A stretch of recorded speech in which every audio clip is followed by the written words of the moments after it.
Entonces vamos a dar inicio a nuestra segunda sesión. Ya la primera sesión la tuvimos la semana pasada, en la cual trabajamos todo lo que fue, primero las generalidades de la prueba del examen del ICFES. Segundo, trabajamos todo lo que fue la parte de teorías del origen de la vida. Y por último, trabajamos lo que fue los avances hacia la teoría de la evolución, ¿cierto? Entonces, vamos hoy a continuar con nuestra segunda sesión en la cual vamos a trabajar ya a profundidad de pronto algunos temitas, sobre todo a nivel de célula. Entonces vamos a empezar a mirar muy bien esas temáticas. ¿Listo? Recordarles que pueden entrar a la plataforma y ya está colgado en la plataforma la clase grabada de la semana pasada y adicional, entonces algunos de los libros sugeridos ya también están ahí en esta plataforma.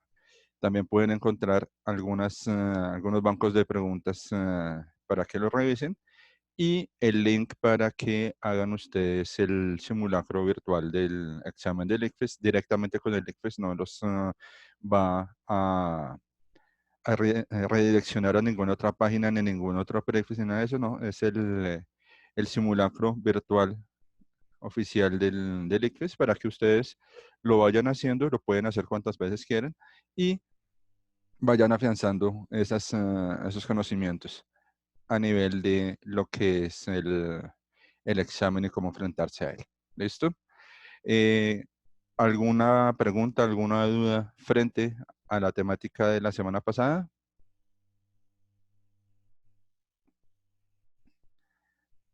¿Ninguna? Listo, entonces vamos a dar inicio. Voy a empezar a compartir aquí pantalla a la clase del día de hoy. ¿Listo? Listo. Entonces, como les decía, entonces vamos a comenzar con la parte de biología de las células y vamos a empezar con la parte de unidad de vida. ¿Listo? Entonces, partamos de ahí. En la sesión anterior hemos quedado que la biología era el estudio de la vida. Entonces, cuando hablamos de biología de las células o biología celular, entonces vamos a encargarnos es de esa parte de la biología, pero solo enfocada hacia la parte celular. ¿Listo? Entonces vamos a empezar a mirar algunas características de las cuales ya habíamos hablado la sesión pasada. Entonces, ¿qué vamos a ver en este módulo? Entonces, lo primero, vamos a mirar muy brevemente la parte de átomos y moléculas. ¿Por qué digo muy brevemente? Porque este va a ser tema que vamos a retomar en el momento que veamos química. Vamos a trabajar la parte del agua dentro de esa importancia que vimos dentro de la formación de las primeras células y de la formación de los coacervados, las moléculas orgánicas, cómo se organizan las células, cómo se dividen las células y vamos a empezar a mirar algo de producción energética frente a la parte celular. ¿Listo? Entonces el tema, si se dan cuenta, es un poco largo para el día de hoy, pero acordémonos que estamos en un curso intensivo en el cual tenemos que estar viendo los temas a gran velocidad. ¿Para qué? Para poder abarcar todo el mundo de lo que es la biología en pues, las pocas clases que vamos a tener. Acordémonos que vamos a tener apenas 6 clases, entonces pues en 6 clases tenemos que abarcar absolutamente toda la biología. ¿Listo? Listo, entonces comencemos con algunos datos curiosos frente a la parte de las células. Entonces, la primera es que por lo general hay una partícula a la cual se le otorga una cantidad de afirmaciones y de condiciones negativas dentro del cuerpo, que es el colesterol, y sin que nosotros tengamos ese colesterol en el cuerpo, pues nuestras membranas celulares no funcionarían, lo cual haría que fácilmente desapareciera completamente la célula. Entonces, el odiado colesterol como tal es el responsable de que funcione la membrana celular y de que exista esa barrera y prácticamente de que existamos nosotros. Entonces, vémonos que paradójicamente algo que todo el mundo dice, "Ay, es que tener colesterol es malo", vémonos que gracias a ese colesterol es que nosotros nos mantenemos vivos. La segunda, que las células bacterianas son capaces de intercambiar entre ellas ciertas partes de su material genético. Entonces, ese es quizás uno de las cosas más fabulosas que puede haber a nivel bacteriano, y es que existe recombinación genética, y fácilmente de dos especies de bacterias distintas que recombinan su ADN puede surgir una bacteria nueva. Entonces, esa parte de cuando nosotros hablamos de productos de 99.9% libre de bacterias, pues estamos hablando de que ese 0.1% que estamos dejando libre, pues son bacterias completamente resistentes a todo lo que haya para acabar esa parte bacteriana. Entonces, fijémonos que a veces lo que nos hemos encargado nosotros es que de generar una selección natural, entre comillas, o una selección artificial en la cual estamos haciendo que sobrevivan las bacterias más fuertes, y que son esas que tienen la capacidad de, ¿qué?, de hacernos daño a nosotros. A veces estamos matando las células bacterianas que tienen un efecto positivo en nosotros. La otra, cuando una célula se vuelve demasiado vieja, es capaz de destruirse a sí misma. Entonces, este proceso se llama crenación. Entonces, las células, ya cuando están en un determinado tiempo de su vida, ellas sufren un proceso de apoptosis o de crenación y mueren ellas mismas. ¿Listo? La otra, los glóbulos rojos. Esta quiero que se la aprendan de pronto de memoria. ¿Por qué? Porque ya ha salido bastante en algunos exámenes de admisión y en algunas pruebas del ICFES. Es que los glóbulos rojos son el único tipo de célula que nace eucariota, pero que para su especialización pierde su núcleo. Entonces, dentro de nosotros tenemos una célula que nace procariota, nace eucariota, perdón, ¿sí? Nace con núcleo, y cuando se especializa para cumplir su función, pierde su núcleo, ¿sí? Entonces, los glóbulos rojos son las únicas células que tenemos nosotros y todos los organismos superiores, excepto las aves, que pierden su núcleo durante la especialización. ¿Por qué digo ese excepto las aves? Porque las aves sí tienen sus glóbulos rojos, aún conservando el núcleo de la célula. ¿Listo?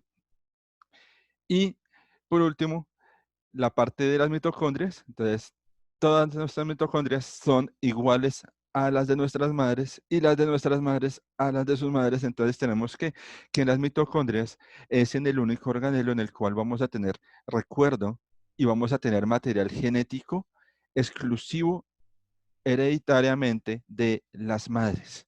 Entonces, es un ADN que no se va a cambiar y siempre va a ser exactamente igual.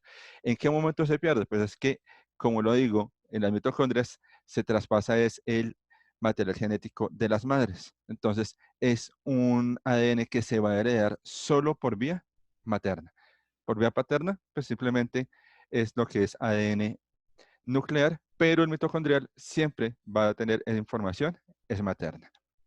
¿Listo? Esto como para comenzar con 5 datos curiosos a nivel de las ciencias y sobre todo a nivel de la célula. ¿Listo? Que es el tema que vamos a trabajar hoy. Entonces, nuestro primer módulo del día de hoy, entonces, son los átomos y las moléculas. Entonces, comencemos con características del átomo.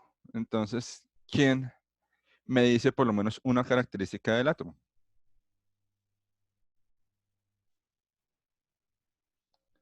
Sabiendo que no nos vamos a detener químicamente mucho, ¿cuáles son las características del átomo? Sofía, veo que activaste el micrófono. Te escucho. El protón y el neutrón están en el núcleo. Ujú, perfecto. O sea, tú ya me estás diciendo, hay un núcleo en el cual tenemos protones y neutrones. Perfecto. Entonces, esa es la parte de lo que se conocen como los nucleones dentro del átomo, ¿cierto? Veamos a ver. Entonces, la primera, entonces, partícula indivisible. Acá puede haber de pronto algunas personas que entren a discutir eso de que es una partícula indivisible, pero acordémonos que en los primeros modelos atómicos, inclusive la primera estructura que se dio como parecida al átomo es la de una bola de billar o una pelota. Entonces, se habla de partícula indivisible y ahorita que estamos hablando de las partículas energéticas como protones, electrones, neutrones, estamos hablando que según la teoría cuántica, estos se encuentran en nubes electrónicas. Al estar en una nube electrónica, se habla de que existen las cargas, que existen estas partículas, pero que sería muy complicado entrar a dividir y a coger un protón, un electrón, un neutrón. Entonces, por eso todavía se mantiene esa parte de la partícula indivisible. Su estructura, como les estaba diciendo, entonces, tenemos el núcleo que ya Sofía nos hizo el favor de decirnos de lo que era protones, neutrones. Tenemos la parte de los electrones, que son las cargas negativas. Tenemos que es un elemento que está completamente eh, enmarcado dentro de una estabilidad electrónica. Esos neutrones hacen el papel de aislante para que los protones y electrones no se atraigan y no vaya a haber una fusión de partículas. Entonces, esa estructura es bastante sencilla. Hablamos de que es una partícula infinitamente liviana, aunque sabemos que, pues dependiendo el elemento químico, vamos a tener un átomo más pesado o menos pesado de lo normal. La fórmula de las moléculas, entonces tenemos que pueden darse formación de moléculas en distintos orbitales. Entonces estamos hablando de que a nivel de lo que es la formación de la materia y la formación de las moléculas a nivel de los átomos, podemos hablar inclusive de 11 dimensiones posibles. Estas 11 dimensiones posibles hablando de qué? Hablando de orbitales, de niveles de energía, de dirección de giro, de número spin, de número magnético, ¿sí? Que ya ustedes de pronto habrán manejado en química en el momento que trabajaron lo que fue la estructura de Schrödinger o de Avogadro, ¿cierto? O lo que se conoce actualmente como la estructura cuántica del átomo, y ya en su análisis matemático, que es la parte de configuración electrónica, ¿cierto? La parte que es inalterable, entonces, como les digo, sobre todo a nivel de qué? A nivel de protones, incluso el quinto y el sexto está muy unido. ¿Por qué? Porque la cantidad de protones es la que va a determinar cuál es el elemento con el que estamos trabajando. Cuando hablamos de cantidad de neutrones diferente a la cantidad de protones, estamos hablando de algo que a nivel de átomos nos dio una gran ventaja, ¿sí? Y quizás es una de las explicaciones de por qué cuando Stanley Miller hizo la réplica de los experimentos de Oparin, de pronto no encontró esa posibilidad de que se formara el conservado, y es que no utilizó toda la cantidad de isótopos que habían en ese momento en, en el planeta. Entonces, esos isótopos tienen distintas características y puede haber que alguno de esos isótopos, muchos radioactivos hace 4.500 millones de años, pues entonces desarrollaran otro tipo de reacciones que pudieran ayudar a eso. ¿Listo? Si se dan cuenta, entonces vamos a tener mucho que ver a nivel del átomo, sobre todo que son partículas demasiado estables, ¿cierto? Y al ser demasiado estables, entonces también tienden a qué? Tienden a tratar de completar un máximo de nivel de energía o de electrones en su último nivel de energía, que es la ley del octeto. Y si se dan cuenta, entonces acá tenemos que esa interacción entre qué? Entre la reactividad química, la tendencia a la estabilidad y esa décima característica que es que cumple la ley del octeto. ¿Sí? Al cada átomo buscar el cumplir esa ley del octeto, entonces nos permite que empiecen a haber esos enlaces químicos, de los cuales ahorita vamos a hablar un poco más, más adelante. ¿Listo? Entonces vemos que esas características del átomo, ¿cierto? Que en algún momento Demócrito y Leucipo, pero ya en el siglo V antes de Cristo, se imaginaron como una esfera indivisible, ¿cierto? Ahorita sabemos que está compuesto por muchas más partículas, pero igual todavía seguimos ¿qué? Seguimos a la expectativa de qué es o cómo es, mejor, la estructura que se maneja realmente a nivel del átomo. ¿Listo? Listo. Entonces, venía precisamente ¿a qué? A esa parte de el enlace químico, ¿cierto? Y entonces ese enlace químico, ¿qué es? Que es esa fuerza que hace que se unan uno o dos átomos, ¿cierto? Y que estos pueden ser iguales o pueden ser distintos y además, dependiendo del tipo de átomos, dependiendo del tipo de unión que se dé, entonces puede haber una cesión de electrones o puede haber una unión en la cual compartan electrones, ¿cierto? O se pueden dar otro tipo de enlaces en las cuales pues vamos a detenernos exclusivamente en dos tipos de enlaces de importancia para la biología. ¿Listo? Entonces, como ustedes saben, entonces podemos tener, ¿qué? Podemos tener lo que son tres tipos de enlaces principales, que son los enlaces iónicos, enlaces covalentes y enlaces dativos o enlaces metálicos, ¿cierto? Entonces, enlaces iónicos son enlaces en los cuales, ¿cuál es la característica de un enlace iónico? Si alguno de ustedes me colabora. Profe, por favor, ¿me repite la pregunta? ¿Cuál es la característica de un enlace iónico?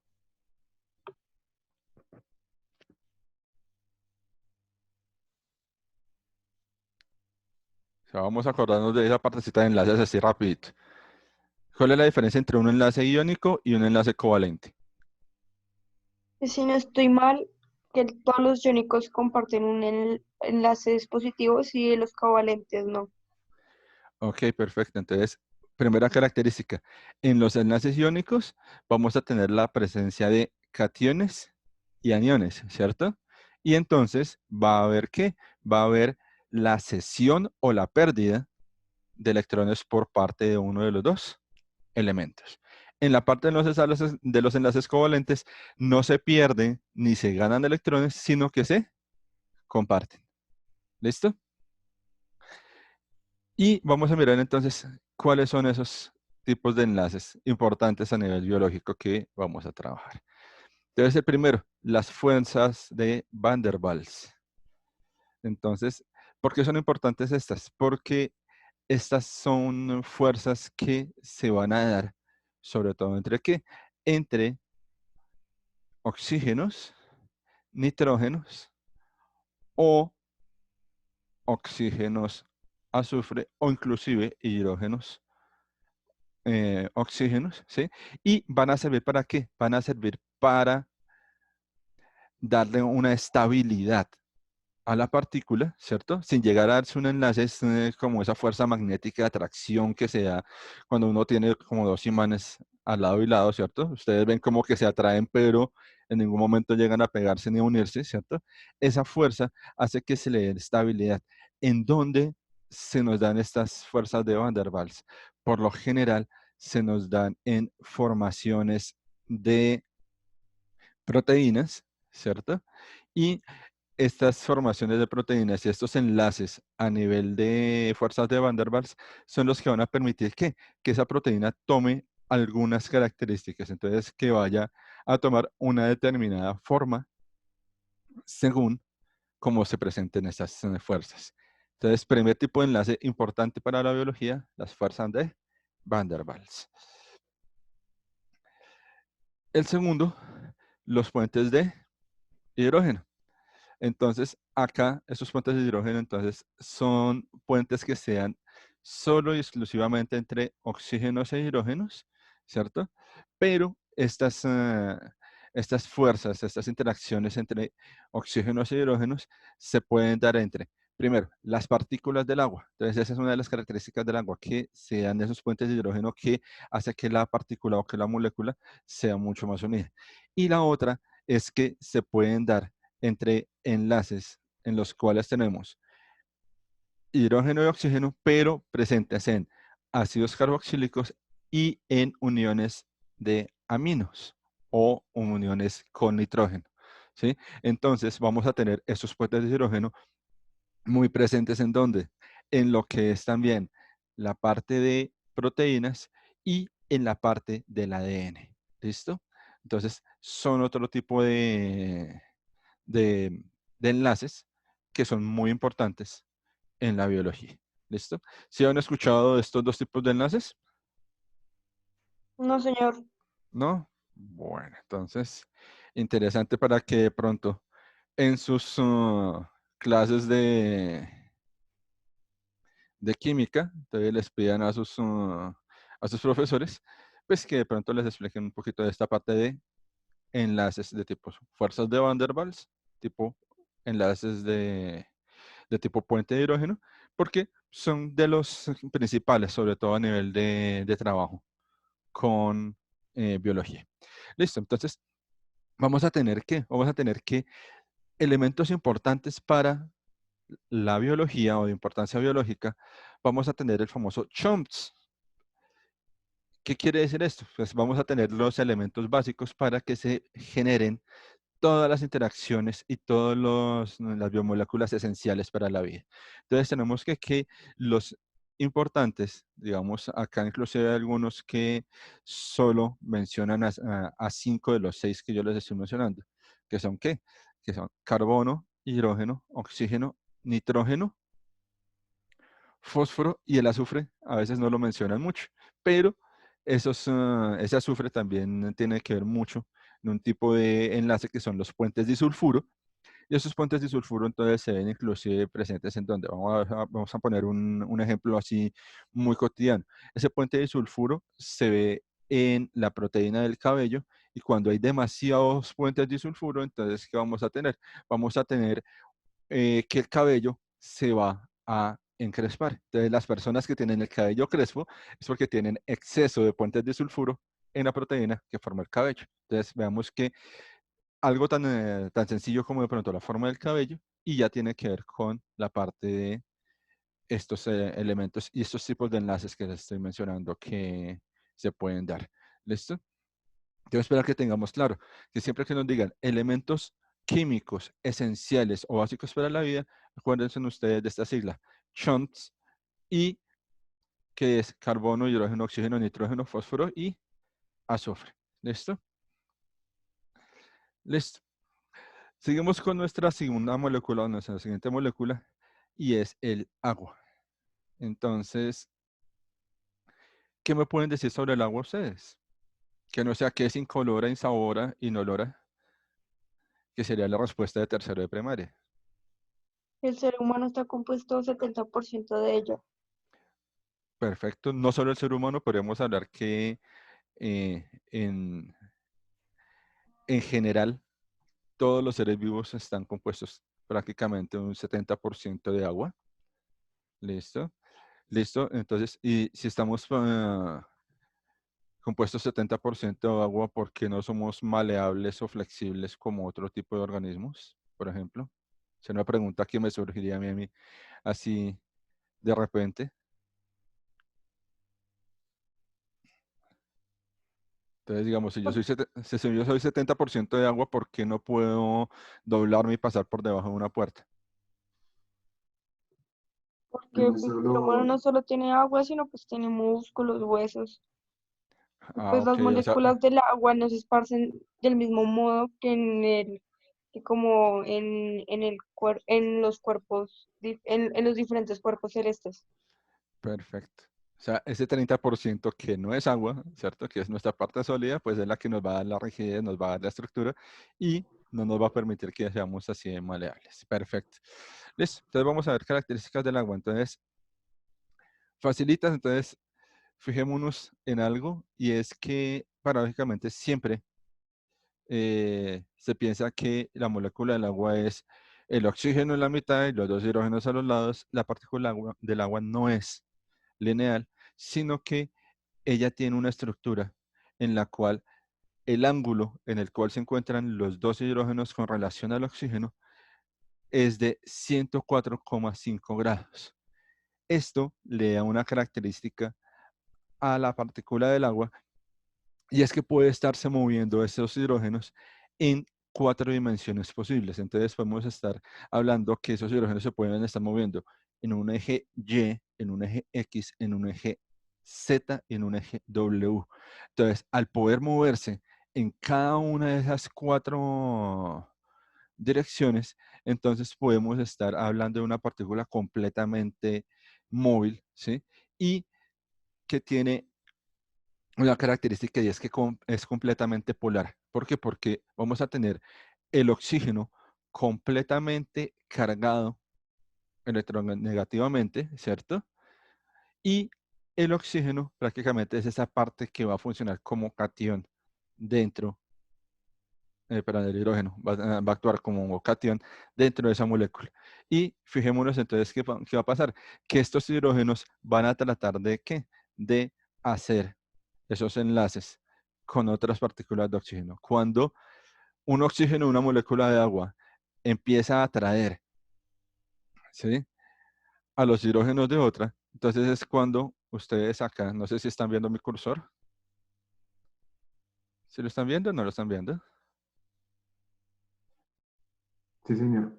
Listo, entonces cuando este oxígeno empieza a atraer a estos hidrógenos, entonces ¿qué va a pasar? Que se van a formar este tipo de enlaces. ¿Se acuerdan cómo es que se llama este tipo de enlace? Lo acabamos de decir ahorita. ¿Iónico? No, Eh, acabé de hablar de esos tipos de enlaces, entonces este tipo de enlace que estoy señalando acá con mi cursor, ¿cierto? Vamos aquí a colocarlo con un lapicito. Entonces acá este que estoy acabando de encerrar, ¿cierto? Entonces, ¿qué tipo de enlace es ese? ¿Cómo se llama ese enlace? SP1. No, hace menos de 2 minutos acabé de darles el nombre de esos enlaces, ¿cómo se llamaban?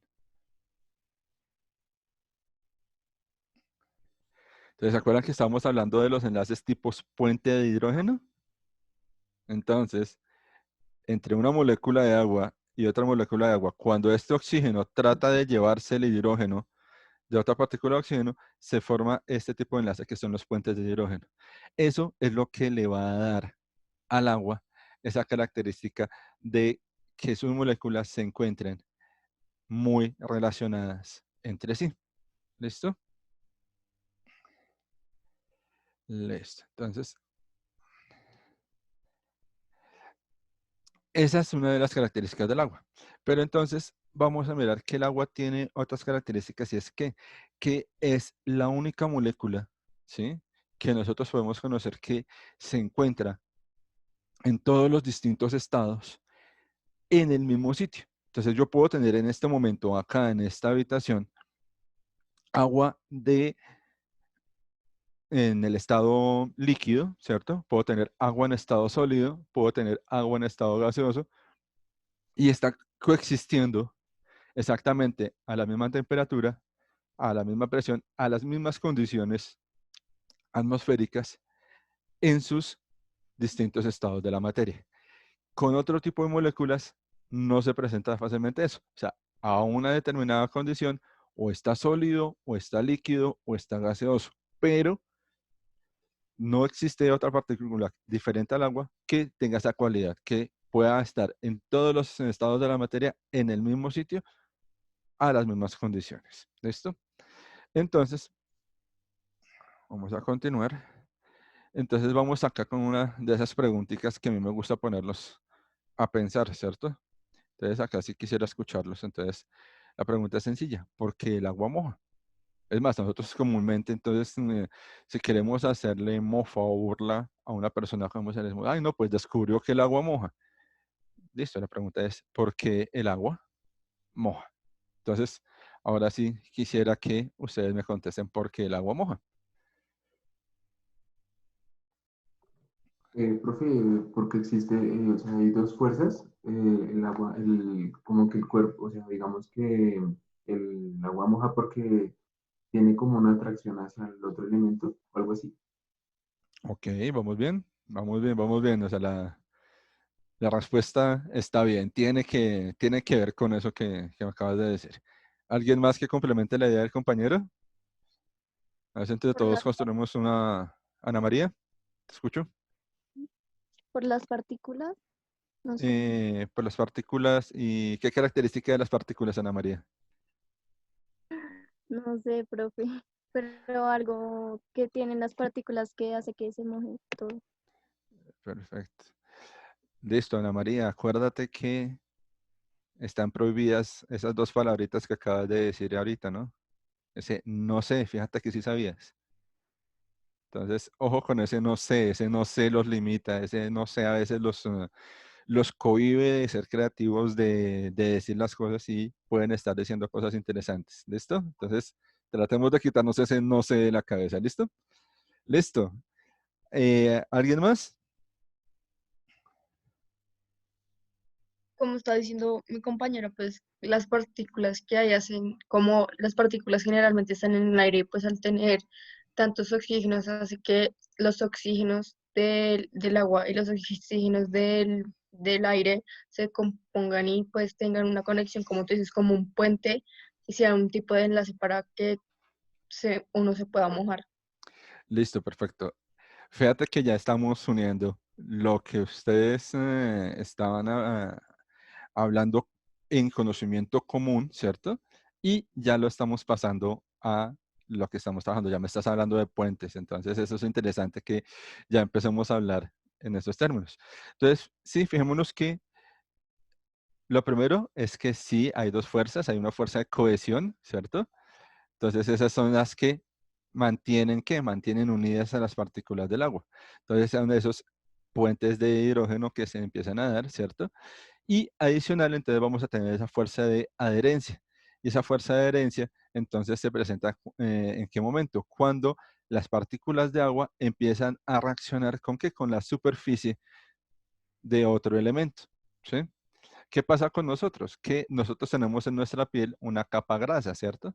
Esa capa grasa entonces es la que entra en contacto con el agua y al darse entonces, ¿qué pasa? Que hace que el agua resbale sobre la superficie de la piel. Además que las vellosidades que tenemos nosotros también hacen que nos protegen de que el agua entre en contacto directo con la piel, sino que va a haber un espacio, una capa en la cual se va a aislar un poco la piel, ¿sí? Entonces, al aislarse, entonces, ¿qué va a pasar? Que el agua va a resbalar sobre esa capa de grasa y sobre esa capa de vellos y entonces vamos a tener esa sensación de que se moja, ¿listo? Entonces, esa es, digamos, una explicación de por qué el agua moja, ¿listo? Listo, ¿quién va a participar? Por ahí Ah, escuché a yo, alguien. Sí. yo creo, o sea, nosotros tenemos como un cuerpo, como un campo de fuerza alrededor de todo el cuerpo, ¿no? O sea, nosotros en realidad nunca hemos tocado nada. Exacto, el agua no, jamás nos ha tocado, sino que nos ha humedecido ese campito de fuerza llamado la parte de la piel, ¿cierto? Nuestra capita grasa de la piel, nuestras vellosidades, ¿cierto? Además de toda la parte energética también que tenemos nosotros. Entonces, acordémonos que nosotros también estamos formados de átomos y también mantenemos esa parte de capa energética interna. Entonces, como tal, acordémonos de algo que hablábamos la semana pasada, cuando hablábamos de las características de los seres vivos, y es que nosotros somos de composición química diferente a nuestro medio circundante. Entonces, el agua se encuentra ¿en dónde? En nuestro medio circundante, y aunque nosotros estamos formados por un 70% de agua, nuestra composición química y nuestras células con esos límites celulares que ahorita más adelante vamos a hablar porque es tema de hoy, ¿cierto? Tenemos, pues evita que esa agua entre en contacto con la del medio ambiente y prácticamente si entráramos en contacto, pues simplemente nosotros seríamos como un cubito de azúcar en un vaso de agua. ¿Qué pasa? Que simplemente se disuelve. Con nosotros no pasa eso, ¿no? O si no, imagínense cada vez que nos bañamos, entonces nosotros yéndonos deshaciendo con el agua porque estamos entrando en mezcla con ella. Entonces, sí, nosotros como tal nunca hemos entrado en contacto con nada, sino que siempre es ese contacto energético, digámoslo así. ¿Listo? Listo. Importante entonces que esa parte de nuestro ciclo del agua, ¿Por qué? Porque el que se haya dado este ciclo del agua en esa tierra primitiva fue lo que permitió que se formaran esos caldos primitivos donde se dieron todo lo que fue esa formación de la vida, ¿cierto? Estamos hablando obviamente de la teoría de Oparin, que es la teoría que actualmente la ciencia acepta más como la teoría del origen de la vida, ¿listo? Acá, importante que tengamos en cuenta cuáles son los estados de la materia, ¿cierto? Entonces acá tenemos que el agua está en estado líquido, sólido, gaseoso, ¿cierto? Que hay procesos en los cuales se va a poder cambiar de estado, ¿cierto? Entonces tenemos que por ejemplo, si hablamos de estado líquido a gaseoso, entonces, ¿mediante qué proceso se puede dar? ¿Sí se acuerdan Solidificación. ojo, de líquido a gaseoso? Ah, De líquido a gaseoso. Ahí tú me dijiste de líquido a ebullición. sólido. Listo. Entonces, fíjate que precisamente a eso quería que llegar. O sea, quería que alguien me dijera el punto de ebullición, ¿cierto? ¿Qué pasa? Que el proceso mediante el cual se vuelve el agua de estado líquido a gaseoso es por evaporación, ¿cierto? O se puede dar a nivel de individuos orgánicos o individuos vivos por medio de la transpiración, ¿cierto? Pero es la evaporación. El punto de ebullición, ¿cierto?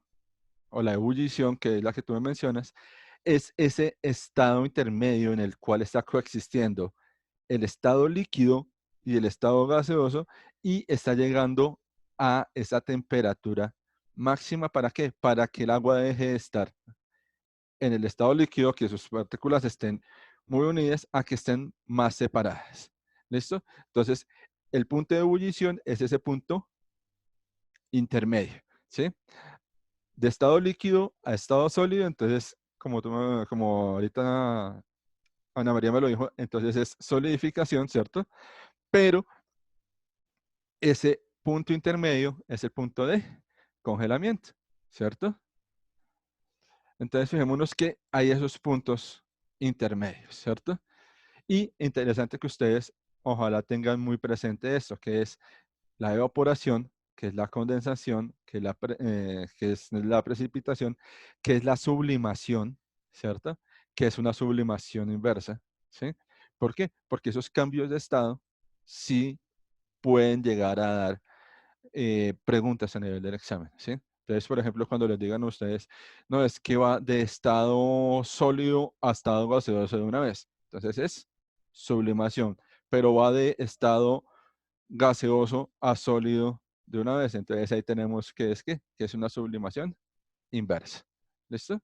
Entonces es interesante que ojalá ustedes le pongan mucha atención a estos ciclos del agua y cada una de estas palabritas, si se acuerdan, yo les había sugerido que fueran llevando como una especie de glosario de palabras. Y aunque todas las palabritas que ven ustedes ahí ya las han trabajado y las han escuchado en algún momento, es importante que las tengan muy presentes. ¿Listo?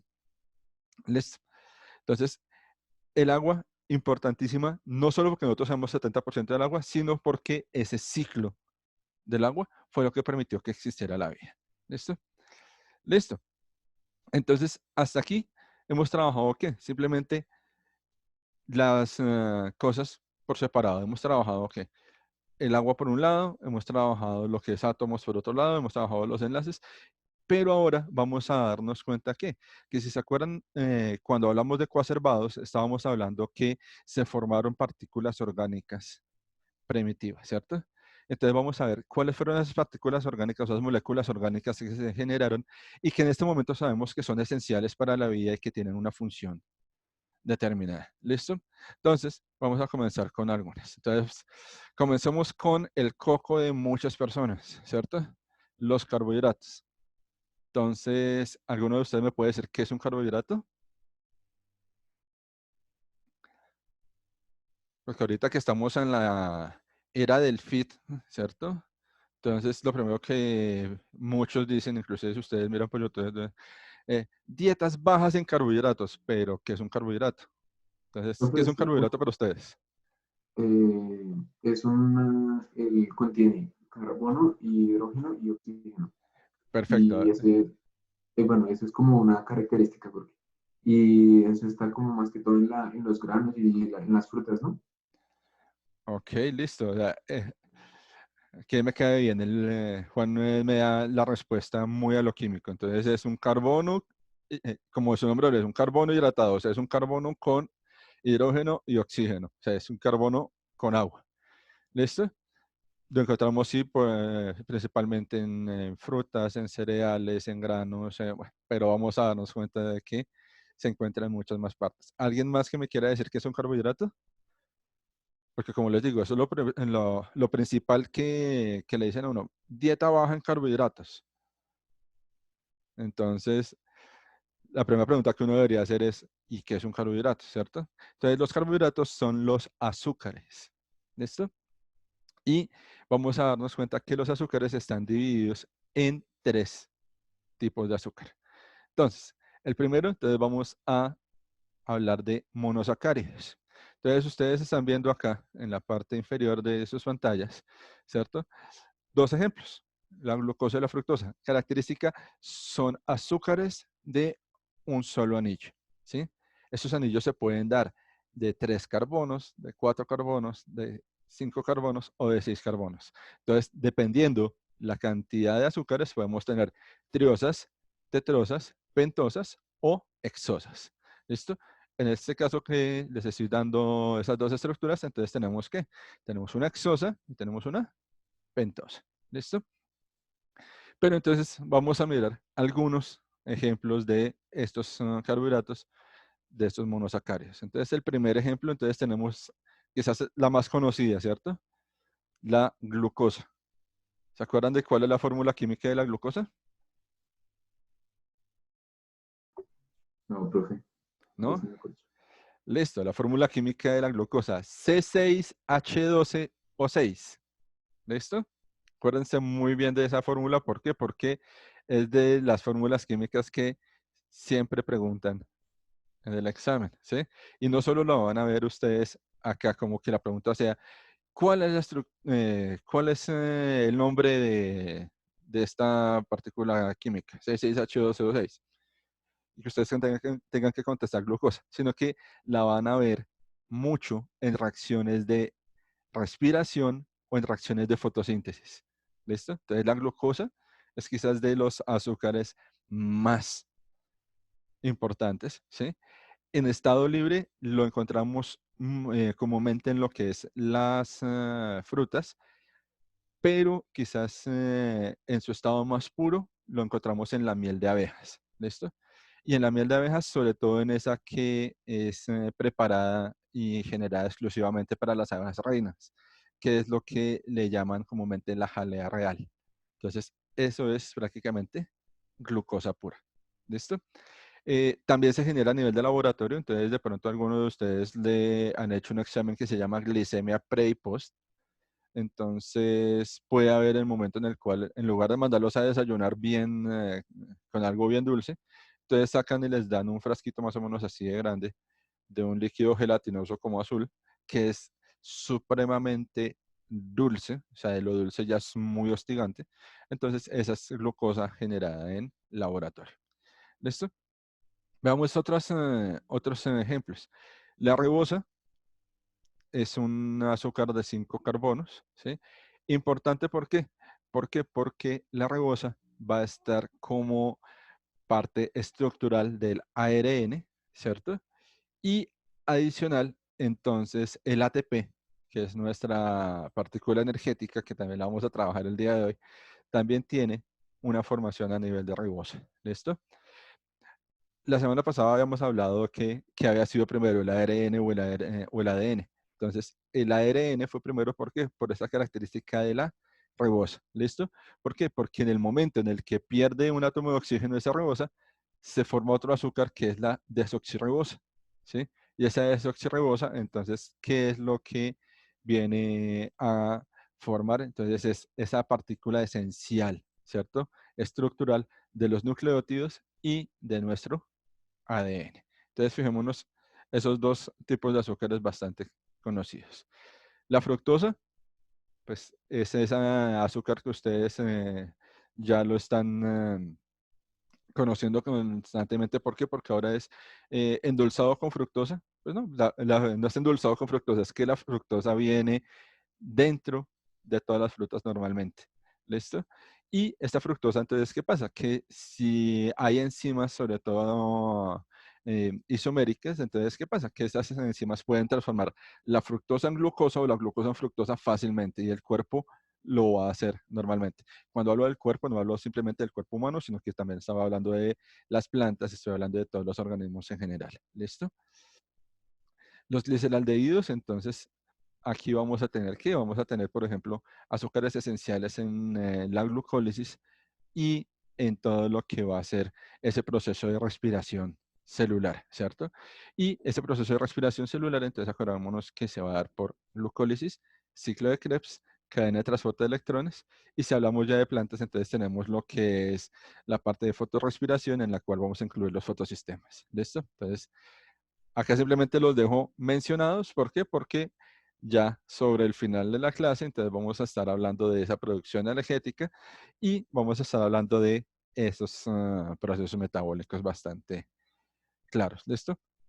La galactosa, entonces vamos a tener que, vamos a tener otro azúcar que se encuentra fácilmente en lo que es la productos animales o productos vegetales, ¿sí? Y esta galactosa es esencial sobre todo para qué, pues ustedes ven ahí que en el nombre es algo parecido a la lactosa, entonces es uno de los componentes de la lactosa, que es el azúcar normal de la leche, ¿listo? Las eritrosas, entonces tenemos que son también azúcares muy importantes a nivel de la fotosíntesis. Estos empiezan a generar una especie como de miel a nivel de las plantas y inclusive puede llegar a solidificarse. Entonces, a veces cuando ustedes encuentran de pronto un mosquito o un insecto como en una gotica de ámbar o algo así, eso puede ser una formación de eritrosas ya solidificada. Entonces tiende a inclusive tomar formas cristalinas este azúcar. Bueno, tenemos lo que son la fucosa. Esto ya es muy importante, sobre todo para las células a nivel de insectos, plantas, mamíferos. Entonces podemos hablar que la fucosa la podemos tener dentro de lo que es la parte de la epidermis, ¿cierto? La glucosamina, esta es un azúcar que tiende a estar también relacionado con los grupos aminoácidos o con los aminos y inclusive ustedes pueden encontrar lo que lo dan como medicamento. Esta glucosamina lo dan sobre todo para dolores de artritis o cuando ya hay desgaste a nivel articular. ¿Listo? La encontramos en dónde? Lo encontramos muy marcado en lo que son hongos y en todo lo que es la parte de los exoesqueletos de los artrópodos o de lo que son insectos, arácnidos, crustáceos, etcétera. ¿Listo? Bueno, y acá tenemos otros tipos de azúcar como la cicosa, que también es otro, pues es un azúcar muy poco común en la naturaleza, pero que igual su característica más importante es que es de un grupo cetona, entonces puede llegarse a tomar para usos médicos también. ¿Listo? Esos son los monosacáridos. Entonces, no les estoy diciendo que está la lista completa de los monosacáridos, sino que son algunos ejemplos. ¿Listo? De estos hay muchísimos más. Oligosacáridos, entonces acá vamos a tener que son esos azúcares que ya no se forman por una sola cadena, sino que es la unión de dos cadenas. O sea, aquí los oligosacáridos están formados por uniones entre monosacáridos. Esta estructura inicial, entonces, es la sacarosa. Entonces, hagamos una pregunta así sencilla. Si a ustedes les dicen, van a tener el grado 11 sin presentar ningún examen, sin presentar el examen del ICFES, sin absolutamente nada si nos traen 1 gramo de sacarosa. O sea, si ustedes llevan 1 grano de sacarosa al colegio, pasaron todas las materias sin hacer absolutamente nada y les dan su título de bachilleres en este momento. ¿Qué llevan ustedes? O sea, le están pidiendo 1 solo gramo de sacarosa. ¿Qué llevan ustedes al colegio?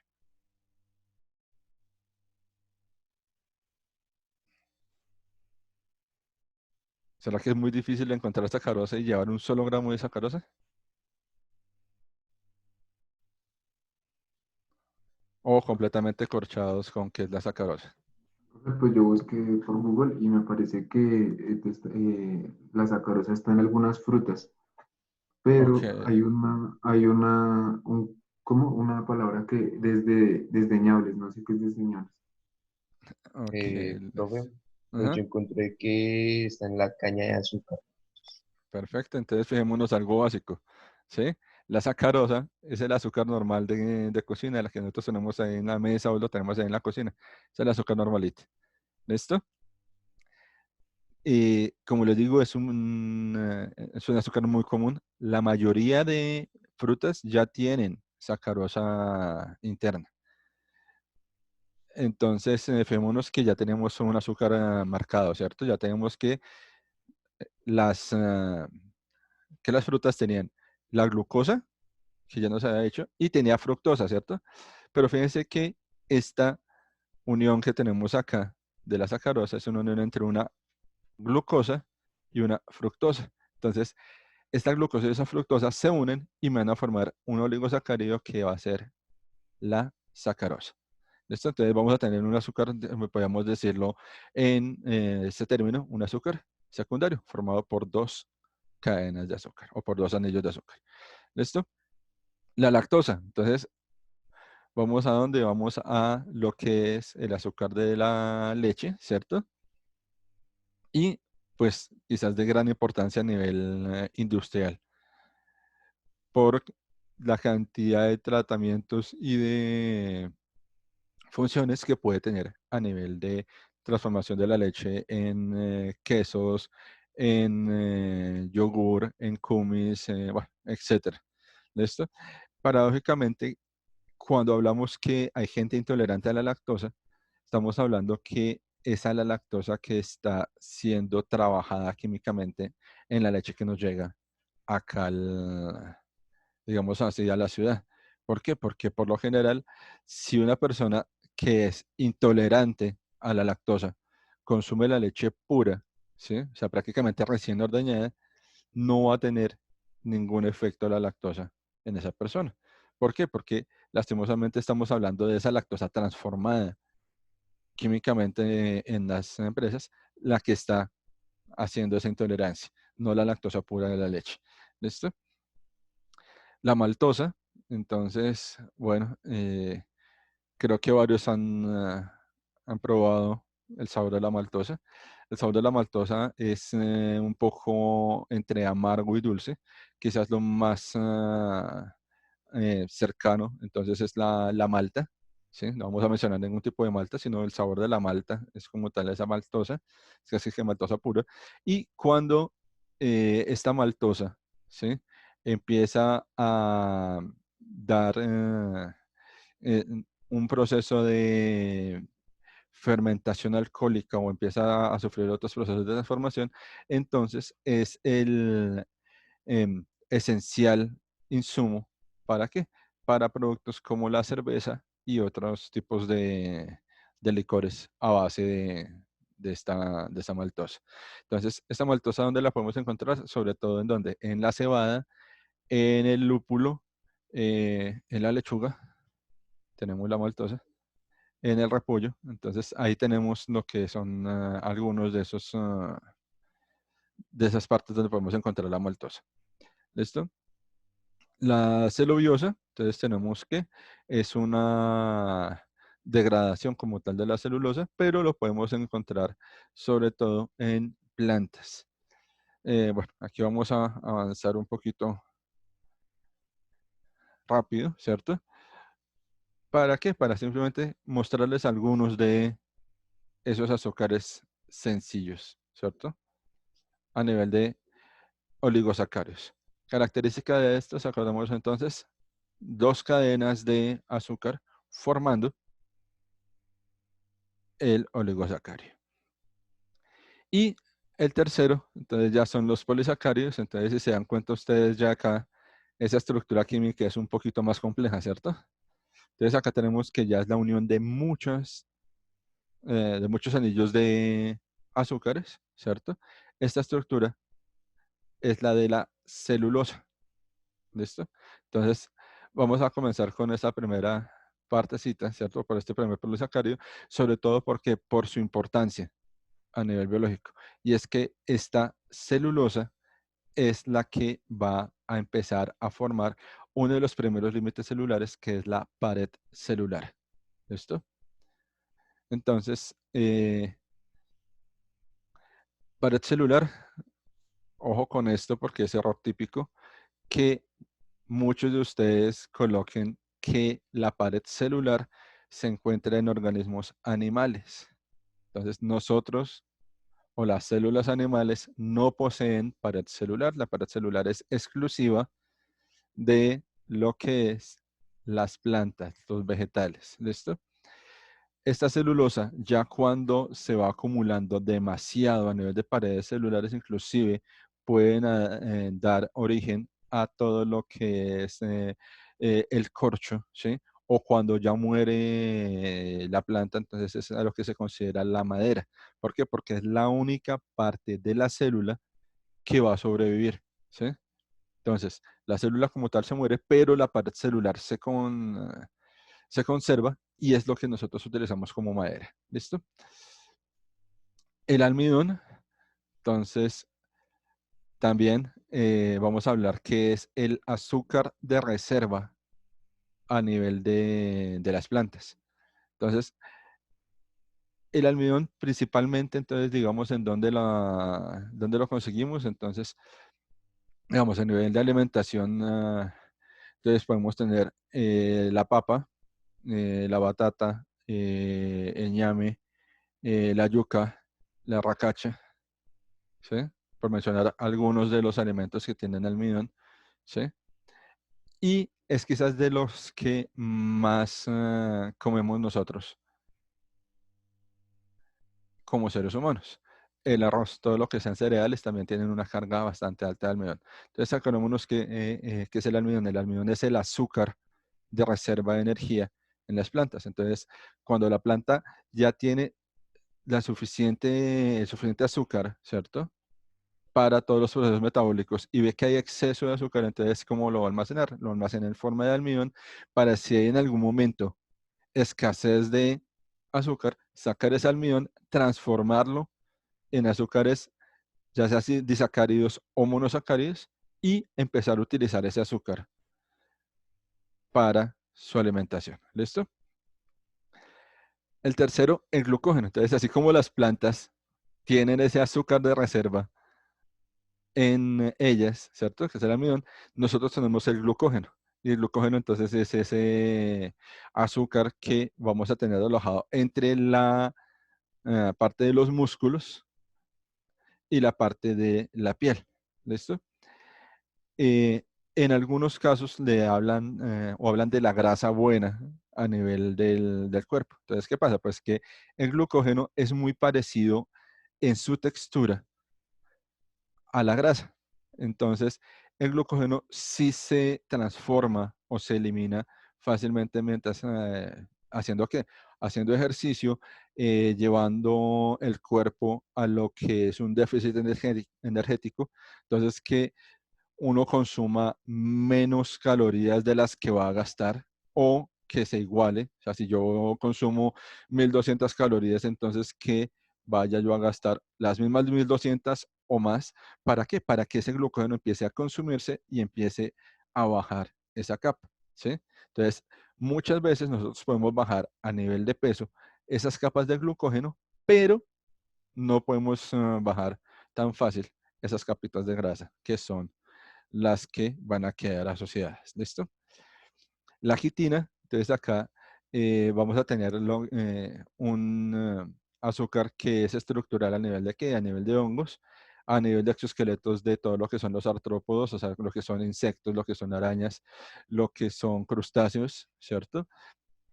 Y adicional, entonces también los podemos encontrar en algunos casos haciendo parte de lo que son suplementos vitamínicos o lo que son alimentos para el hombre, ¿cierto? Sobre todo la quitina se está utilizando a nivel de usos medicinales, entonces se le atribuyen características de encapsular la grasa, ¿sí? Se le atribuyen características para bajar colesterol, entre otras, pero pues como tal tiene una función bastante importante a nivel de los demás animales o u organismos que la poseen dentro de sus estructuras ya vitales. Entonces los hongos es la que le va a dar la rigidez al hongo y en los artrópodos pues es la que va a formar el esqueleto como tal de estos animales. ¿Listo? Ya cuando entremos a ver, ya vamos a ir avanzando en los módulos de nuestro curso. Entonces, cuando veamos toda esa parte de clasificación de taxonomía de los seres vivos, entonces vamos a entrar a mirar cuáles son esos artrópodos, cómo es esa clasificación, y vamos a ver una gama de seres que pues muchas veces los conocemos, pero no los sabemos clasificar y a veces pues simplemente ni los conocíamos. ¿Listo? Bueno, tenemos la parte del silano. Este silano, entonces, si se dan cuenta, su nombre se parece mucho al xilema, ¿cierto? Entonces va a estar muy marcado en esa parte de la parte de soporte y de transporte de sustancias a nivel de las plantas. Peptidoglucano, entonces también tenemos otro que este sobre todo se va a encontrar en las bacterias. Entonces, cuando hablamos de antibióticos o de sustancias antibióticas, entonces por lo general siempre va a atacar el peptidoglucano, que es ese azúcar que se encuentra en las paredes celulares de las bacterias y que nos va a permitir que se rompan esas paredes. ¿Listo? Fructosano, entonces también tenemos otro tipo de almacenamiento de azúcar en las plantas. Este fructosano entonces a veces se da sobre todo a nivel de las flores, entonces a veces se genera como una especie como de goticas como de azúcar, como de miel, ¿cierto? Que van a atraer a agentes polinizadores. Entonces, este fructosano, digamos que presente en plantas, digamos, interesantísimo en plantas carnívoras. Entonces, lo utilizan como que como sustancia que va a llamar o va a atraer a los insectos. ¿Para qué? Para ser capturados por las plantas. La gelosa, este es muy conocido a nivel de laboratorio. Nosotros los conocemos como agar-agar, pero fácilmente, digamos que en la industria alimenticia, de lo que nosotros consumimos, pues es el agente principal de lo que es las gelatinas. Y si lo queremos tener en un estado completamente, digámoslo así, natural, entonces podemos tener la gelatina sin sabor. Esto se utiliza mucho en lo que es cultivos bacterianos a nivel de laboratorio. Entonces es lo que permite hacer esa parte de los geles en los cuales ustedes venden en las cajas de Petri, que es como un gel en el cual salen las bacterias. Ese es ese gel que se utiliza en procesos a nivel de lectura de ADN, de PCRs, de todo eso, pues el gel en el cual se prepara también tiene un componente de este agar-agar. Y la heparina, entonces es un agente anticoagulante en la sangre y sobre todo es demasiado utilizado a nivel de medicina. Entonces ustedes fácilmente ven o en televisión una serie médica o en un hospital y fácilmente van a escuchar mucho que recetan o mandan una dosis de heparina. Entonces esta heparina, cuando la inyectan, cuando la suministran, entonces es para adelgazar la sangre y evitar la formación de coágulos. ¿Listo? Entonces, de los carbohidratos que les mencioné, muchos que no conocían. Sí, señor. ¿Sí? Yo no conocí la mayoría. La mayoría no los conocías. Bueno, o sea, no sabías que prácticamente estamos rodeados de azúcar por todo lado, ¿cierto? Listo, entonces fijémonos que a veces nos dicen, no consuman carbohidratos y nosotros somos prácticamente una partícula de carbohidratos, ¿cierto? En estructura, ¿cierto? Veamos el siguiente grupo, entonces, es el de los lípidos, ¿cierto? Entonces ya por ahí ya estaba mencionando que son las grasas, ¿cierto? Grasas o aceites. Entonces, estas están formadas, ¿por qué? Por carbono, hidrógeno, oxígeno, ¿cierto? Pero pueden mantener entonces asociación con otros elementos como cuáles: fósforo, nitrógeno y azufre. Si se dan cuenta, en los lípidos prácticamente tenemos todos los componentes o todos los elementos esenciales para la vida biológica. Ese chunks que hablábamos, lo estamos teniendo en los lípidos. ¿Listo? Estos van a tener unas características muy marcadas. La primera, los lípidos son insolubles en agua. Entonces, primera mentira que nos dicen, el agua es el solvente universal. No, ¿por qué? Porque las partículas orgánicas, ¿cierto? O las sustancias orgánicas no son solubles en agua, ¿cierto? Y los lípidos entonces solo van a ser solubles ¿en qué? En disolventes orgánicos como el éter, cloroformo y benceno, ¿cierto? Entonces, como para que tengamos claro que esas características. Los lípidos entonces podemos dividirlos en dos grupos bastante grandes. El primero, los lípidos saponificables, ¿cierto? En el cual tenemos dos grupos, lo que son los simples, ¿cierto? Los lípidos simples, en el cual tenemos los aciglicéridos y los séridos, y los complejos en los cuales tenemos fosfolípidos y glucolípidos. ¿Listo? Importantes acá. Entonces, los fosfolípidos, porque son los que van a formar la otra parte de los límites celulares. Estos fosfolípidos son los que van a formar las membranas celulares. ¿Listo? Entonces, al formar la membrana celular, entonces ya tenemos ¿qué? Ya tenemos primero un límite que es la pared celular, que está formado por un azúcar, ¿cierto? Que es la celulosa. Y tenemos una segunda membrana que va a proteger todo lo que son los organelos celulares, pero adicional es la encargada de todo lo que es el transporte y entrada de sustancias, ¿cierto? Que van a ser la membrana celular. Y esa está formada por estos que estamos viendo acá, que son los fosfolípidos. ¿Listo? Y a nivel de lípidos saponificables, entonces tenemos los terpenos, los esteroides y las prostaglandinas.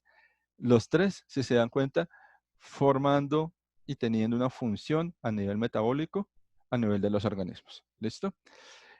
Aquí hago referencia cuando se habla de saponificables o insaponificables. ¿Qué es eso de la saponificación?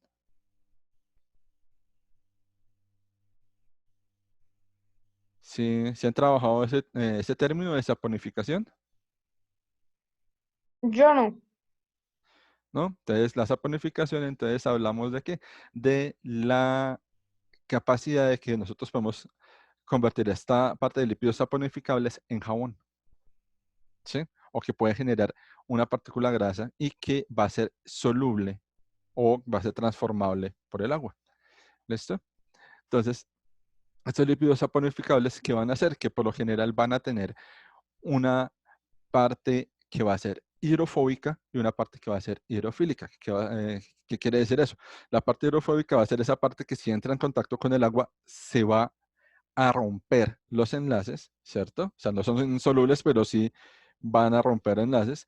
Y esa parte hidrofílica, ¿qué va a pasar? Que va a entrar en contacto con el agua y se va a encapsular. Entonces, cuando nosotros, ejemplo típico, cuando nosotros cogemos jabón y lo disolvemos en agua, vamos a ver que se forman unas burbujas, ¿cierto? Esas burbujas de jabón, ¿cierto? Van a tener la parte que es hidrofílica, o sea, la parte que no puede entrar en contacto con el agua dentro de la burbuja, y la parte externa va a ser ¿qué? Va a ser esa parte hidrofílica. Para que ustedes me entiendan un poco más, entonces vamos a tener esto, que los lípidos van a estar con una característica de una cabeza polar, ¿cierto? Esa cabeza polar por lo general va a estar formada ¿por qué? Por un grupo carbono y por oxígenos, ¿cierto? Nuestro lípido va a estar formado por un grupo alcohol, ¿cierto? Que es por lo general el glicerol, Y ácidos grasos. Estos ácidos grasos ¿son qué? Son ácidos de grandes cadenas de carbono, ¿sí? Y van a estar unidos sobre todo, ¿por qué? Perdón, que aquí me adelanté. Van a estar unidos por un grupo ácido carboxílico, ¿listo? Entonces, esta cabeza polar es la que va a quedar en el interior. Esa es la parte que yo le estoy diciendo que es la parte hidrofóbica, y las colas no polares van a ser las hidrofílicas. ¿Listo? Entonces, función de los lípidos, entonces tenemos que función de reserva. Entonces, ¿qué pasa? Que si hablamos de los animales, no solo se almacena energía a nivel de lo que es la parte del glucógeno, sino que también se va a almacenar energía a nivel de lípidos. ¿Listo? Entonces, los lípidos también nos van a servir para producción de energía. ¿Listo? La otra, entonces, va también a formar parte de estructura. Entonces, como les estaba diciendo, que vamos a tener que los lípidos van a formar el tejido adiposo, ¿cierto? Van a estar recubriendo órganos y adicional, pues va a estar formando las membranas celulares, lo cual va a estar siendo una función bastante importante a nivel biológico. Una función biocatalizadora, ¿por qué? Porque va a estar muy marcada como facilitador de reacciones químicas que forman ¿qué? Forman lo que son hormonas, lo que son proteínas, y puede estar, digamos, una función bastante interesante ahí. Y la otra, la función de transportadora. ¿Por qué? Porque estos también van a transportar sustancias a nivel metabólico. ¿Listo? Entonces, aquí tendremos con el segundo grupo importante, que son los lípidos. Entonces es importante, fijémonos en algo. Consumo una dieta baja en carbohidratos. Sí, función principal de los azúcares, energía y estructura. O sea, si no consumimos carbohidratos, ya estamos con un problema a nivel metabólico, ¿cierto? Y la otra cosa que ahora en la cultura fitness están criticando, la parte de las grasas.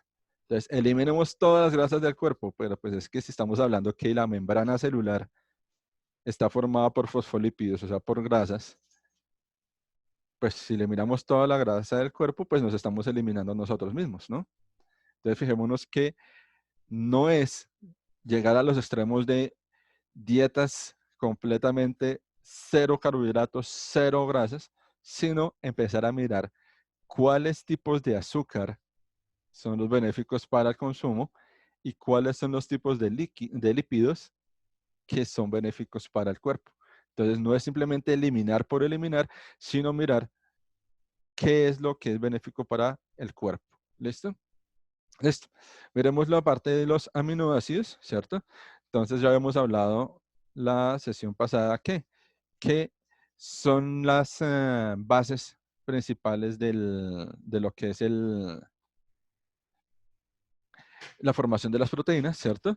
Y esta es quizás de las, ya de las estructuras a nivel de moléculas orgánicas más importantes. ¿Por qué? Porque la formación de proteínas empieza a dar ya una característica mucho más marcada dentro de las funciones celulares.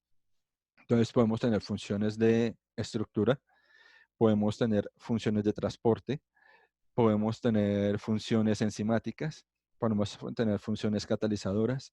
Entonces, las proteínas tienen infinidad de funciones que van a ser esenciales para la vida. ¿Listo?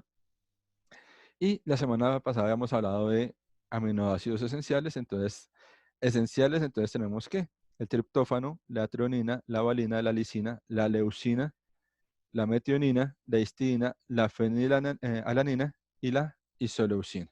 ¿Listo?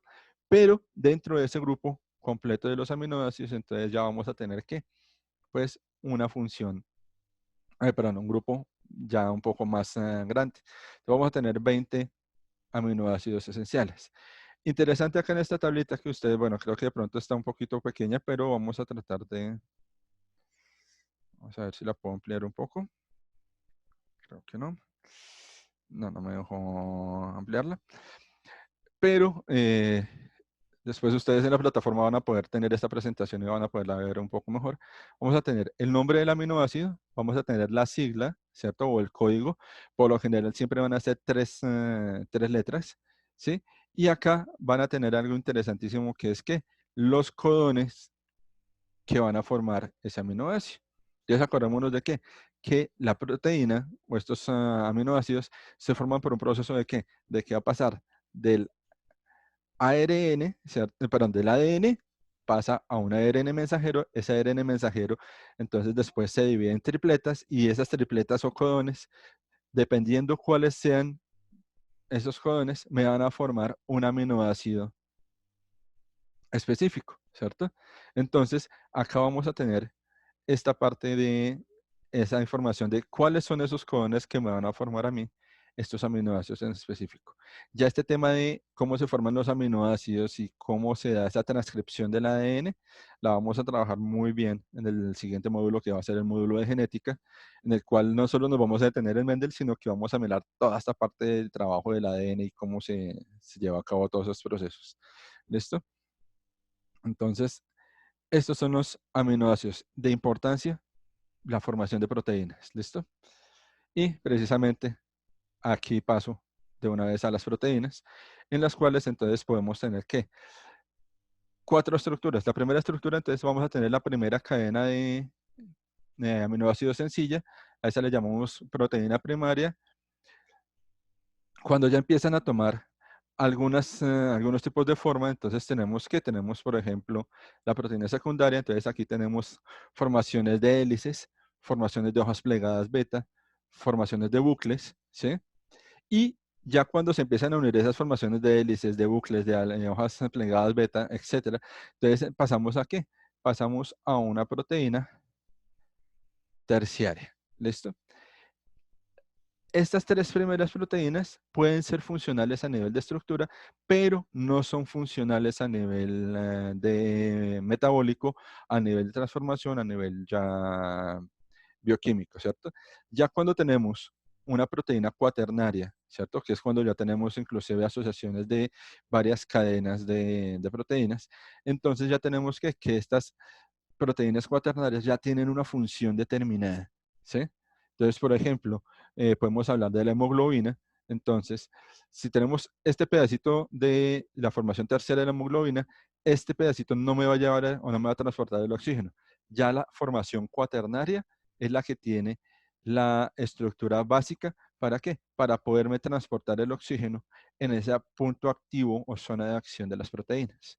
¿Listo? Entonces las proteínas funcionales siempre van a ser las proteínas cuaternarias. ¿Listo? Listo.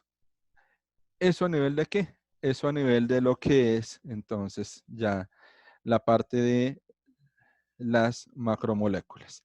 ¿Listo? Vamos a pasar rápidamente a lo que es cómo están organizadas nuestras células. Entonces, partamos de lo que es teoría celular, ¿cierto? Entonces, la teoría celular, entonces, partamos así muy rápido de lo que se fue Robert Hooke, quien es el que, como tal, en el momento en el que está haciendo experimentos con microscopio, entonces se encuentra con pequeñas celdas en el corcho, ¿cierto? Y al ver estos tejidos en forma de celdas, de celulillas, entonces le da el nombre a esa estructura como célula. Entonces, como tal, Robert Hooke descubre la célula, pero la descubre por la presencia solo y exclusivamente de ¿qué? De la pared celular. ¿Listo? Después, Anton van Leeuwenhoek, ya hace 8 días habíamos hablado de él, el inventor como tal del microscopio, y él ya empieza a mirar que células eucariotas, entonces a nivel de protozoos, espermatozoides y procariotas a nivel de bacterias, entonces ya empieza a darle una característica, una definición, ¿cierto? Ya una forma a esas células. Ya después de eso, entonces tenemos a Theodor Schwamm. Theodor Schwamm, entonces, es el que descubre toda la parte de la célula animal y con el otro señor que es Matthias Schleiden, entonces ya empiezan a dar todo lo que son las estructuras eh, fundamentales, digamos así, de la célula. Entonces ellos son los primeros que dicen que la célula es la estructura fundamental para la vida. Hablamos de Schwann a partir de estudios de célula animal y Schleiden a partir de células a nivel vegetal. ¿Listo? Robert Brown entonces es el que descubre ya la parte del núcleo celular. Entonces al descubrir la parte del núcleo celular, entonces es cuando se empieza a dar esa división entre procariotas y eucariotas, ¿cierto? Purkinje, entonces es el que descubre el citoplasma celular, o con ese citoplasma, vamos a seguirlo llamando citoplasma porque es como el término que se utiliza normalmente, aunque ahorita vamos a ver por qué está mal nombrada. ¿Listo? Bueno, identificación de las mitocondrias en 1857. Rudolf Virchow entonces postula que todas las células provienen de otras células. Este señor Rudolf Virchow es el padre de la patología. Pasteur entonces ya empieza a hablar sobre todo de metabolismo a nivel de levaduras, entonces está hablando del metabolismo de las células. Y bueno, acá tenemos como tal, ¿quiénes fueron los que hablaron principalmente de célula? Entonces, fuimos los que desde 1665 hasta 1981, o sea, relativamente cerca de ese último año, fue en el cual se ha estado mirando, investigando toda la parte de célula. Cabe anotar que esta parte de la teoría celular no está terminada. ¿Por qué? Porque como hablábamos en esa primera clase en la cual hablábamos que cada año salen entre 450.000 a 500.000 estudios sobre biología, pues de esos 450.000 podemos hablar que casi unos 120.000 estudios son netamente y exclusivamente sobre célula. Entonces, pues en biología todavía nada está escrito, sino que digamos que estas son las generalidades, todavía falta pues todo lo que se vaya descubriendo y se vaya trabajando mediante estos estudios. ¿Listo? Tamaño de la célula, entonces acá les coloco un gráfico en el cual estamos hablando de más o menos tamaños. Entonces hablamos que el tamaño de una molécula, estamos hablando de más o menos un nanómetro a un Armstrong, ¿cierto? Los virus, entonces, que tienen una medida más o menos entre los 10 nanómetros y los 100 nanómetros, hablando de 100 nanómetros de un virus lo suficientemente grande, ¿cierto? Las bacterias, entonces, ya tenemos que están en la categoría de micrómetros, ¿cierto? Y las células, entonces, están oscilando entre los 10 micrómetros y los 100 micrómetros. ¿Listo? Aquí ustedes pueden encontrar en algunos libros una definición que a mí me parece inclusive absurda, ¿sí? Y es que el huevo de un avestruz es una célula. Entonces, bórrense eso de la cabeza. Yo quizás soy de los que digo, no, el que tiene el huevo más grande es la persona que dice que el huevo es una célula. ¿Por qué? Porque el huevo está formado netamente por proteína y sabemos que solo si el embrión está fecundado es cuando empieza a haber vida, pero como tal, el huevo no es la célula animal más grande. Si hablamos de la célula animal más grande, podríamos hablar de las neuronas, ¿cierto? Y las neuronas sobre todo en mamíferos grandes como los cefalópodos, como los, perdón, se me cruzaron los cables, como las ballenas, los cetáceos, ¿cierto? ¿Por qué? Porque esas terminaciones nerviosas, pues, debido a su gran tamaño, pues van a tener que tener una extensión mucho más larga, pero pues si hablamos de células, estamos hablando que máximo en organismos no muy grandes, pues estamos hablando de 100 micrómetros. ¿Listo? Listo. Pasemos entonces ahora, sí, como tal, a esas características celulares. Entonces, los límites celulares, entonces ya hablé de un primer límite, ¿cierto? Que fue la pared celular, que es una pared de celulosa. Entonces, esta pared de celulosa que tiene como función darle rigidez, darle protección para que para deshidratación o hidratación de las células, ¿sí? Pero como tal, no tiene ninguna restricción en entrada o salida de lo que son las partículas. Entonces, la pared celular Hagan de cuenta ustedes que es como una especie de malla, simplemente entran y salen las partículas, pero va a dar esa rigidez a la célula.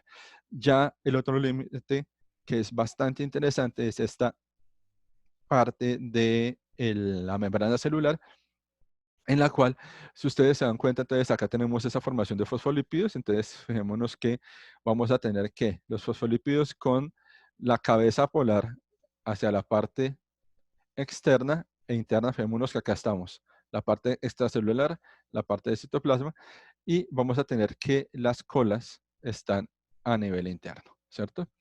Dentro de de esta bicapa fosfolipídica, entonces fijémonos que está esto que les mencionaba en esos primeros 5 punticos curiosos, que era el colesterol. Entonces fijémonos que el colesterol va a tener una característica y es también de unión y de protección de esas partes, de esas colas hidrofóbicas de los fosfolípidos.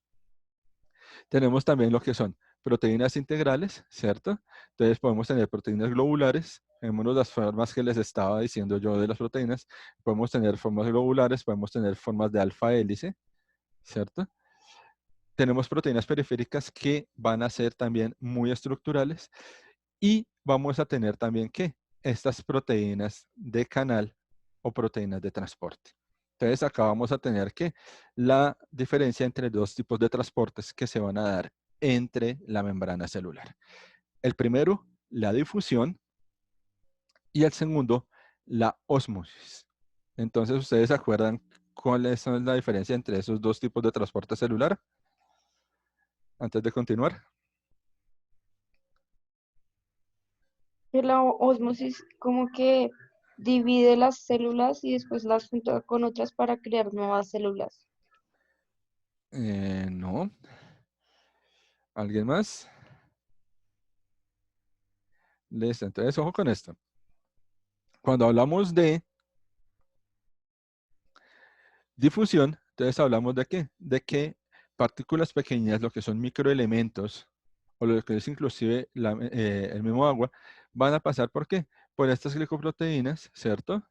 O van a pasar por el interior de acá de estas cabezas, de estas proteínas integrales alfa hélice, y van a pasar directamente y van a salir directamente.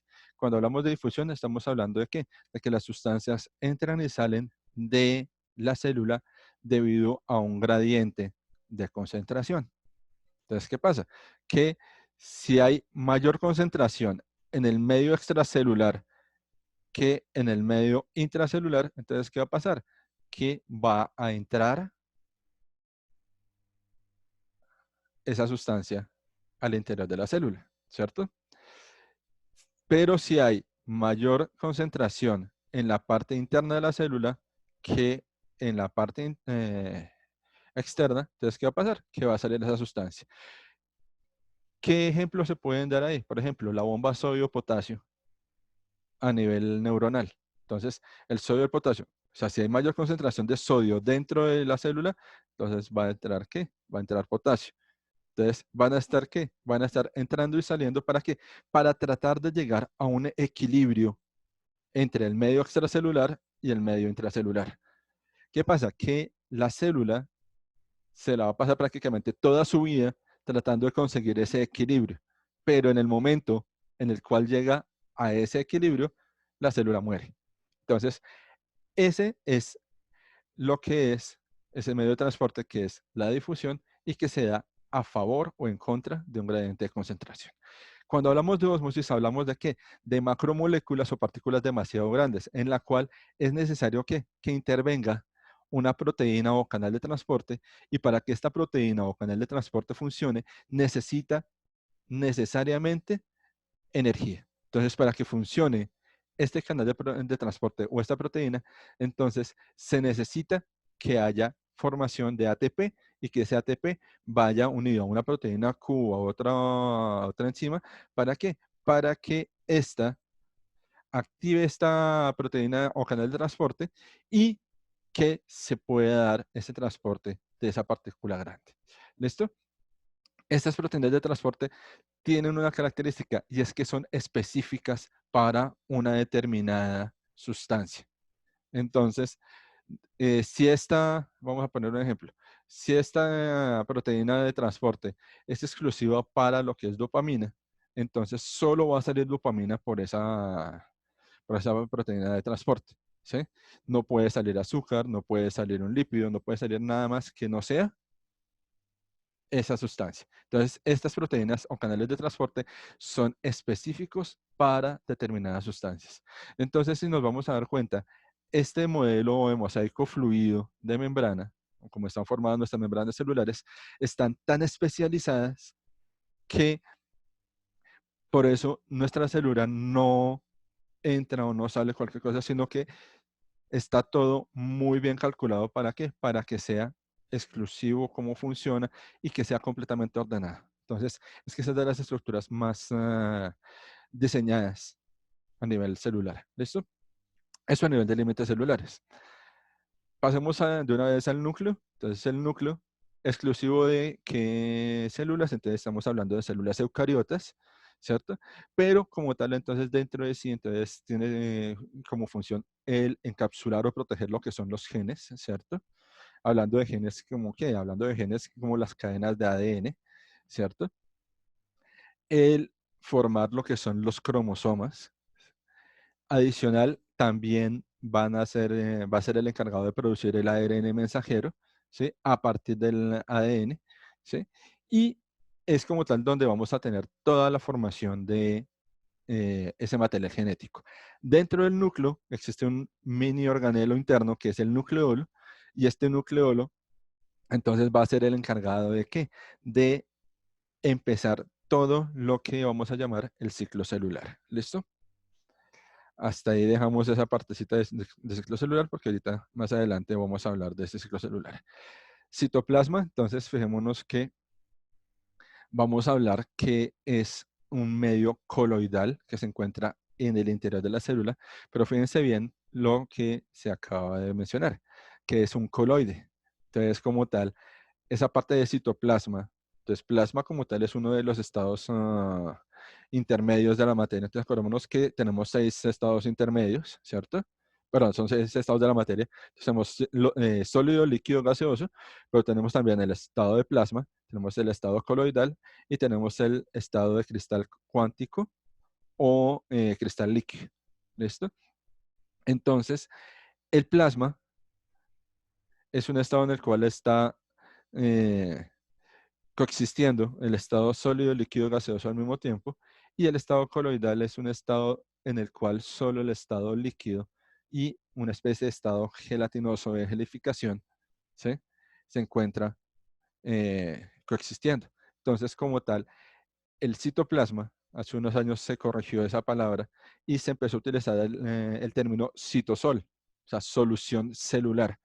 Entonces, si ustedes encuentran en un examen, encuentran en un libro la palabra citosol, están hablando exclusivamente o del mismo citoplasma. ¿Listo? Pero igual en mucho texto, en mucho libro, en muchas partes, pues tengamos en cuenta que es un conocimiento de ya muchos años, pues se sigue llamando citoplasma. ¿Qué vale esa función del citoplasma? Primero, contener todos los organismos celulares y segundo, servir de medio buffer para todas las reacciones químicas y todos los procesos metabólicos que se llevan al interior de la célula. ¿Listo? Ribosoma y retículo endoplasmático. Entonces, ¿por qué son importantes estos y por qué lo menciono acá? Primero, porque lo que son los ribosomas van a ser los que van a traducir el ARN mensajero, ¿cierto? A esas primeras instancias de proteína. Entonces, esa proteína primaria que yo les mostraba, que era una sola línea de aminoácidos, esa la forman los ribosomas. Y el retículo endoplasmático, entonces tenemos que son dos tipos de retículo endoplasmático. Tenemos el retículo endoplasmático rugoso y el retículo endoplasmático liso. Estos van a ser los encargados de ¿qué? De la síntesis de proteínas, ¿sí? Pero ya a nivel secundario y terciario. ¿Listo? Entonces, fijémonos que ya va a empezar a darle una estructura a la proteína. ¿Listo? Entonces, esta es la importancia como tal de lo que es ribosoma y retículo endoplasmático. síntesis de proteínas, primaria, secundaria y terciaria. ¿Por qué la cuaternaria no? Porque la cuaternaria entonces viene ya ¿a dónde? Ya viene a lo que son los cuerpos de Golgi o el aparato de Golgi. Entonces, esta va a empaquetar las proteínas y le va a dar esa estructura cuaternaria. ¿Para qué? Para que ya sea funcional y de una vez parece que empaqueta y envía al sitio donde sea necesaria esa proteína para que cumpla una función. ¿Listo? Adicional, funciones de los cuerpos de Golgi o aparatos de Golgi. Entonces, este va a absorber todo lo que son la parte de agua, azúcares o lípidos que viene de las vesículas secretoras de la célula. Adicional, va a crear una cantidad de enzimas que van a tener funciones específicas dentro de la célula. Si se acuerdan, yo les estaba diciendo ahorita que para transporte por ósmosis, por medio de proteínas de transporte, se necesitaban enzimas. Entonces, estas enzimas son creadas en el cuerpo de Golgi. Y vamos a mirar que tiene otra función, es que este cuerpo de Golgi va a producir otro organelo celular, que son los lisosomas. ¿Listo? Estos lisosomas, entonces, son los que van a tener unas funciones hidrolíticas o proteolíticas y van a tener dos procesos. Entonces, van a tener un proceso de heterofagia y otro que es el de autofagia. ¿Listo? Entonces, ¿qué va a hacer eso? ¿O qué quiere decir esto? Que los lisosomas van a transformar lo que son las sustancias que entran del exterior de la célula al interior a nivel digestivo, digámoslo así, y van a transformar esas sustancias que se producen del interior de la célula para el mismo interior de la célula y van a tener ese proceso digestivo. Entonces, heterofagia cuando transforman el material que viene del exterior de la célula y autofagia cuando tenemos ese proceso a nivel de la parte interna. ¿Listo? Listo. Tenemos mitocondrias y cloroplastos. Acá tenemos por qué esa diferencia o ese cuadro acá comparativo entre mitocondrias y cloroplastos. ¿Por qué? Porque son los encargados de producir la energía a nivel de las células. Entonces tenemos que puede ser energía a nivel de la parte de respiración aerobia, ¿cierto? De la célula, pero también podemos tener que es esa energía generada a partir de la fotosíntesis. Entonces, vamos a tener que son esos encargados de qué? De la síntesis del ATP. ¿Listo? Entonces, importante mantenerlo acá. Entonces, ahorita cuando veamos esa parte de producción energética, se van a dar cuenta que vamos a centrarnos solo y exclusivamente en estos dos organelos que van a ser mitocondrias y cloroplastos. El citoesqueleto, quizás de los organelos celulares menos conocidos, pero como tal es el que va a darle esa tensión interna a la célula, le va a dar esa rigidez, le va a dar la forma a la célula, ¿sí? Y por lo general, entonces va a estar formado ¿por qué? Va a estar formado por microtúbulos, va a estar formado por microfilamentos o por filamentos intermedios. Entonces, estos se van a ir uniendo y se van a ir incrustando, sobre todo en las paredes de los organelos y en las paredes o en las capas de la membrana celular. ¿Listo? Entonces, esto es lo que le va a dar esa rigidez, esa protección, esa flexibilidad a las membranas para que en exceso eh, o falta de agua o de sustancias dentro de la célula, pues la célula no se deforme, sino que mantenga una rigidez esta célula. ¿Listo? Y las células, entonces, ¿qué pasa? Que si ustedes se acuerdan de la parte de teoría celular, entonces encontraron que había células móviles. Entonces, las células también pueden tener, ¿qué? Pueden tener estructuras microtubulares, ¿cierto? Y dependiendo del tamaño de esa estructura microtubular que se encuentra a nivel de la pared celular, de la membrana celular, perdón, entonces podemos catalogarlos como cilios o flagelos. Entonces los flagelos entonces son mucho más largos, los cilios entonces van a estar más presentes en prácticamente toda la membrana celular y estos les van a permitir a las células tener un movimiento. Entonces, a nivel de organelos de movimiento o de locomoción, entonces tenemos cilios y flagelos. Pueden haber organismos en los cuales se tenga cilios y flagelos al mismo tiempo. ¿Listo? Listo. Entonces, hasta acá, digamos, organización celular. Muy rápido, ¿sí? O sea, yo creo que lo que es célula, como les decía la sesión pasada, es uno de esos temas que fácilmente uno puede durar 3, 4, 5 años viendo solo y exclusivamente funcionamiento celular y es un tema de no acabar. Entonces, esto es a nivel de lo que es muy rápidamente el brochazo de lo que son funciones celulares a nivel de organelos. A nivel de cómo se viven las células, entonces vamos a mirar algo y es que por lo general, siempre que hablamos de división celular, y aquí voy a hablar de, no de división asexual, porque si no tendríamos que hablar de reproducción asexual, que tendríamos que hablar de bipartición, de gemación, entonces si no, vamos a hablar exclusivamente de división a nivel sexual, ¿cierto? Entonces estamos hablando que cuando hablamos de reproducción sexual de las células, hablamos de mitosis y meiosis, pero acá nos vamos a centrar solo en mitosis. Pero fijémonos que dentro de las fases de la mitosis, entonces, ¿qué sucede? Que dentro de la interfase suceden varias fases intermedias y esa es lo que le vamos a llamar esa fase o ciclo celular. La interfase, en algunos lados, en algunos colegios, entonces se explica que es una fase de reposo de la célula.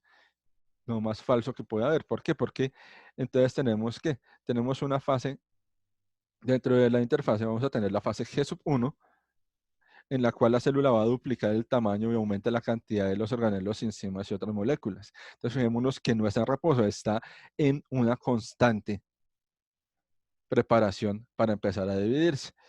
En la fase S, entonces, se empieza a dar la duplicación del ADN y la duplicación de todo lo que sea las proteínas necesarias para mantener toda la información genética acomodada para cuando comience la mitosis.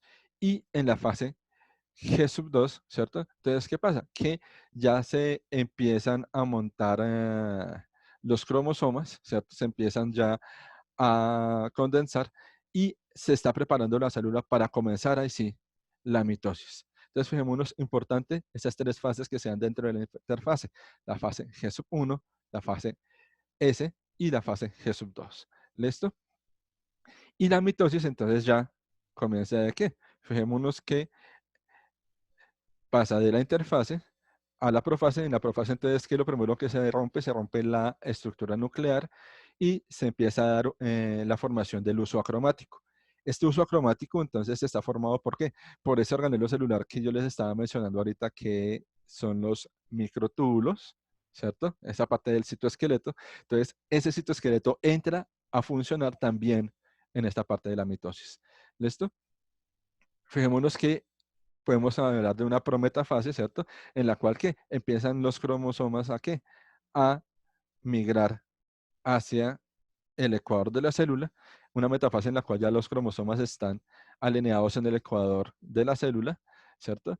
La anafase en la cual ¿qué? Las cromátidas se empiezan a dividir y empiezan a migrar hacia hacia los extremos de las células, ¿cierto? Y en esta anafase entonces empieza a suceder algo que se llama la telofase, que acá de pronto me quedó cortada. Y es la telofase es donde se empieza a dar esta división ya de la membrana celular y empieza a haber un achatamiento de esa membrana hacia la parte del ecuador de la célula, ¿sí? En este momento en el cual se empieza a dar ese achatamiento, entonces sucede otro proceso que es la citocinesis.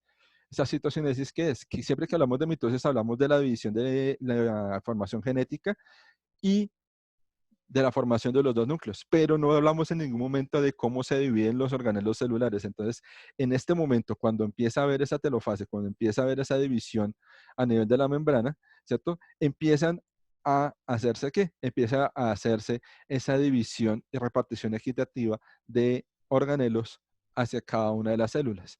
Entonces, ese proceso de división de los organelos equitativamente para cada una de las células es lo que conocemos nosotros como la citocinesis.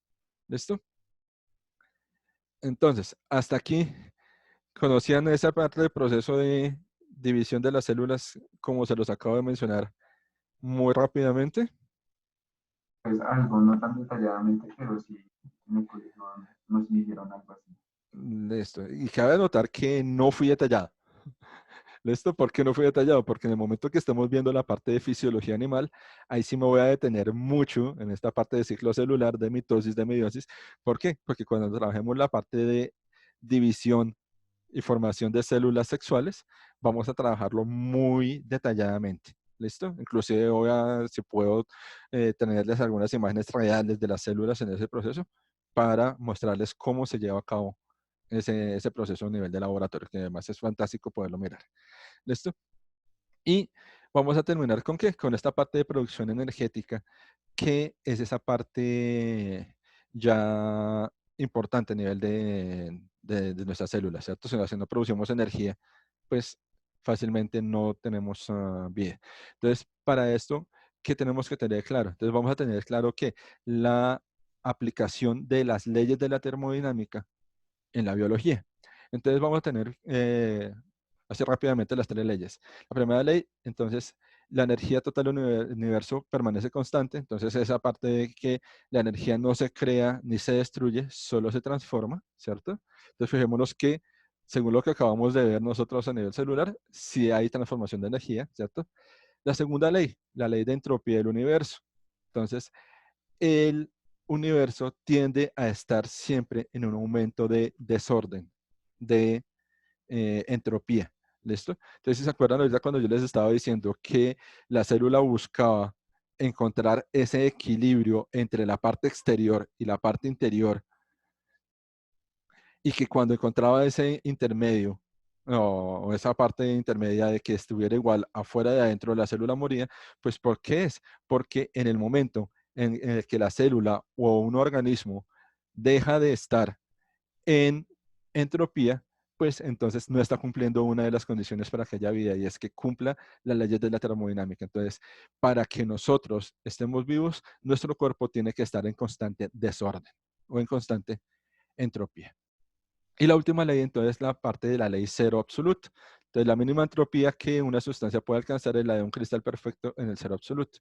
Entonces, ¿qué quiere decir? Que cuando no hay entropía o el trabajo es igual a cero, no sirve para realizar un trabajo, lo que les estaba diciendo ahorita. Entonces, cuando no hay entropía en un organismo, no hay vida. ¿Listo? Entonces, importante que tengamos claras esas leyes de la termodinámica.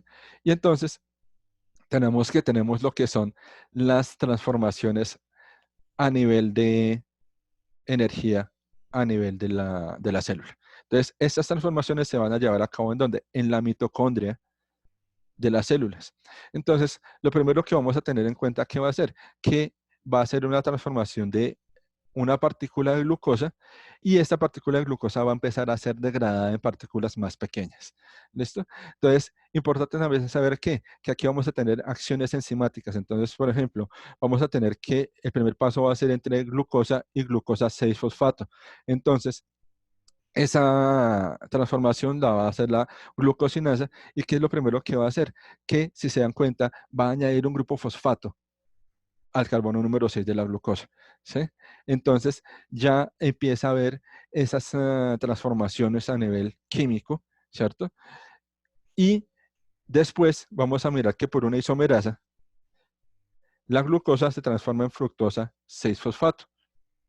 Entonces fijémonos que aquí, ¿qué fue la transformación que hubo? De un azúcar de 6 carbonos pasamos a un azúcar de 5 carbonos, ¿cierto? Y después entonces se empieza a ver otra fosforilación, ¿cierto? Y es que la fructosa ya tiene el fosfato en el carbono 1 y en el carbono 6. Entonces, por eso se llama fructosa 1,6-bifosfato. ¿Esto para qué sirve? Para que quede marcada a los dos extremos el azúcar y ya se sepa por dónde se va a partir esa partícula en dos moléculas de 3 carbonos. Esas partículas de 3 carbonos van a ser ¿qué? La dihidroxiacetona fosfato, ¿sí? Y el gliceraldehído 3-fosfato. Esta dihidroxiacetona puede tomar una transformación a glicerol 3-fosfato, y puede entrar ¿a qué? A ir a formar lo que es ya ácidos grasos. ¿Se acuerdan? El glicerol lo tenemos como principal agente para formación de lípidos. O fácilmente puede ir a la formación, esto para otra transformación que acá de pronto me faltó, a formar ácido láctico, y el ácido láctico también se puede transformar en energía por vía de respiración anaerobia.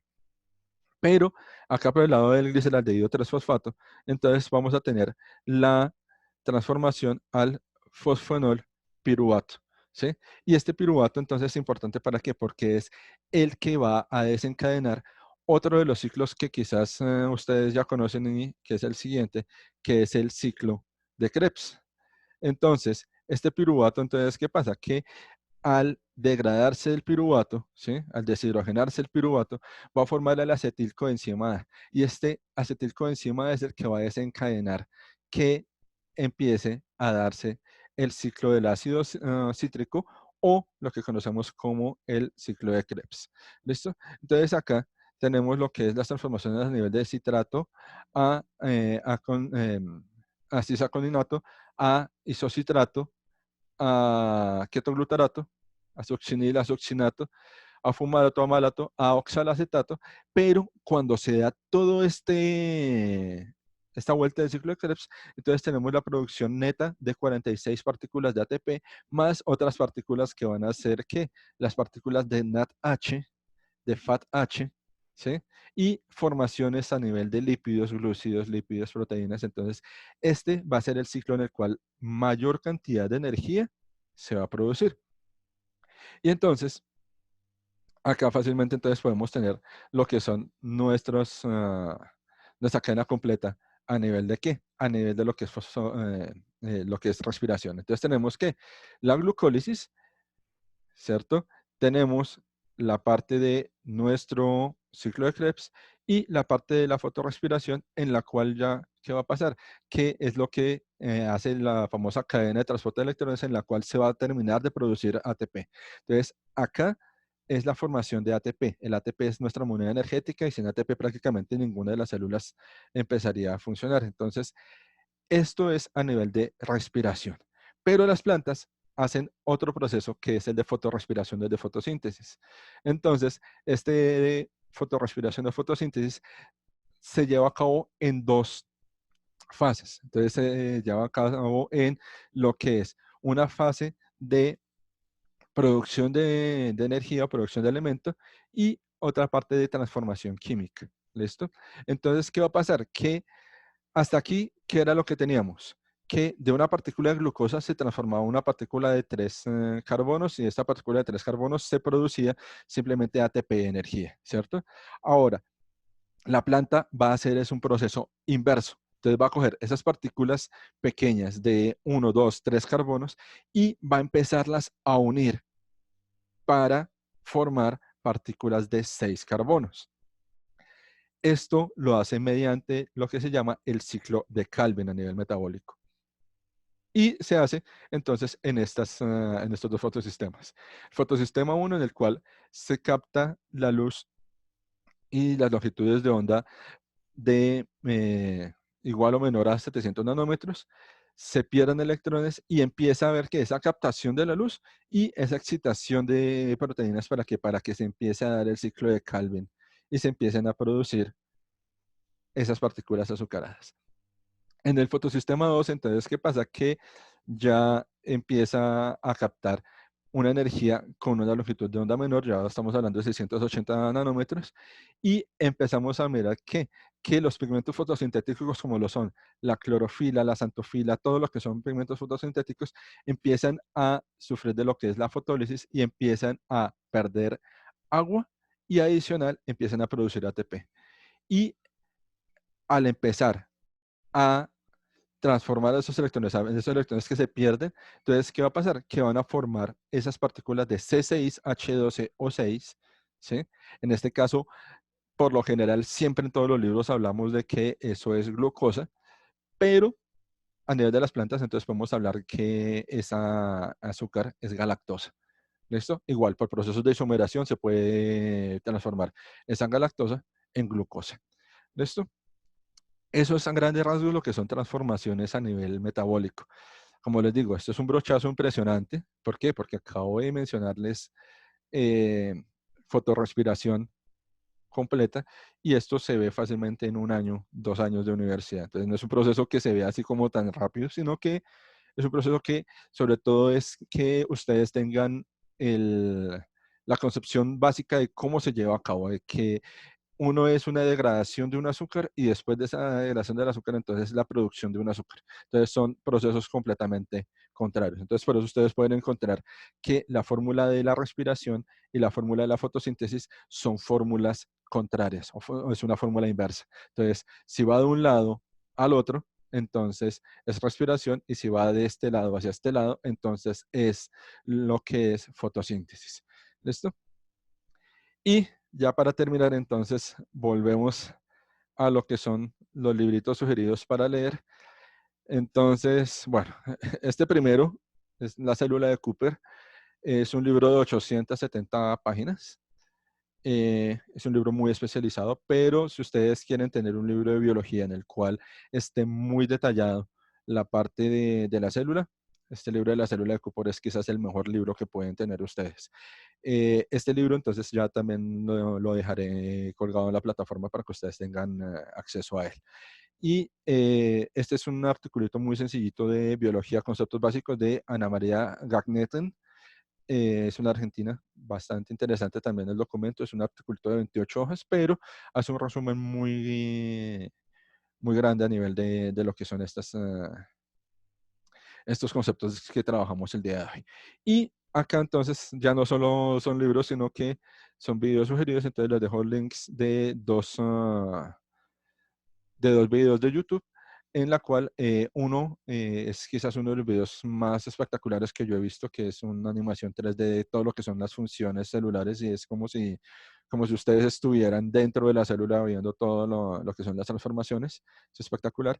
Y el segundo es un pequeño video de lo que son la parte de la teoría celular. ¿Listo? Entonces, esos son, pues es como tal la parte de nuestro segundo módulo.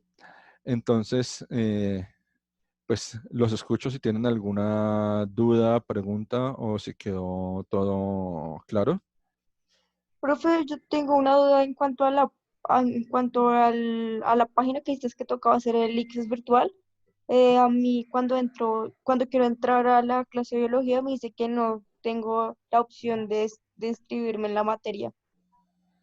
Y bueno, ahí te tocaría entonces hablar con la coordinadora ya directamente allá en el instituto para que te habiliten esa parte de la plataforma. Porque si digamos que les he subido a la plataforma en este momento, entonces digamos que ya veo que Sofía fue muy juiciosa de mirar que subí. Entonces ya en la plataforma tenemos para aquellos que de pronto no tuvieron acceso la semana pasada, porque me estaban comentando que había algunos que no habían tenido acceso. Entonces tenemos la clase, la grabación de la clase de la semana pasada completa. Y adicional, entonces tenemos que algunos de los libros sugeridos que les dije ya están ahí en la carpeta. Tenemos la presentación en PDF y tenemos otra cantidad de videos sugeridos que les he dado yo la semana pasada. Entonces, si se acuerdan, la semana pasada no me funcionaron los videos que tenía con links. Entonces, tenemos ahí el video del ICFES de qué es lo que les preguntan ustedes a nivel de ciencias naturales y tienen ustedes el link para el video de todo lo que fue la parte de las teorías del origen de la vida.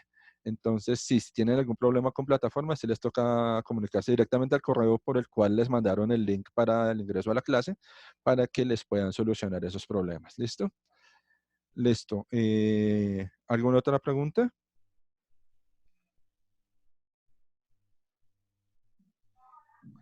No, No, señor. no, listo, muchachos. Entonces,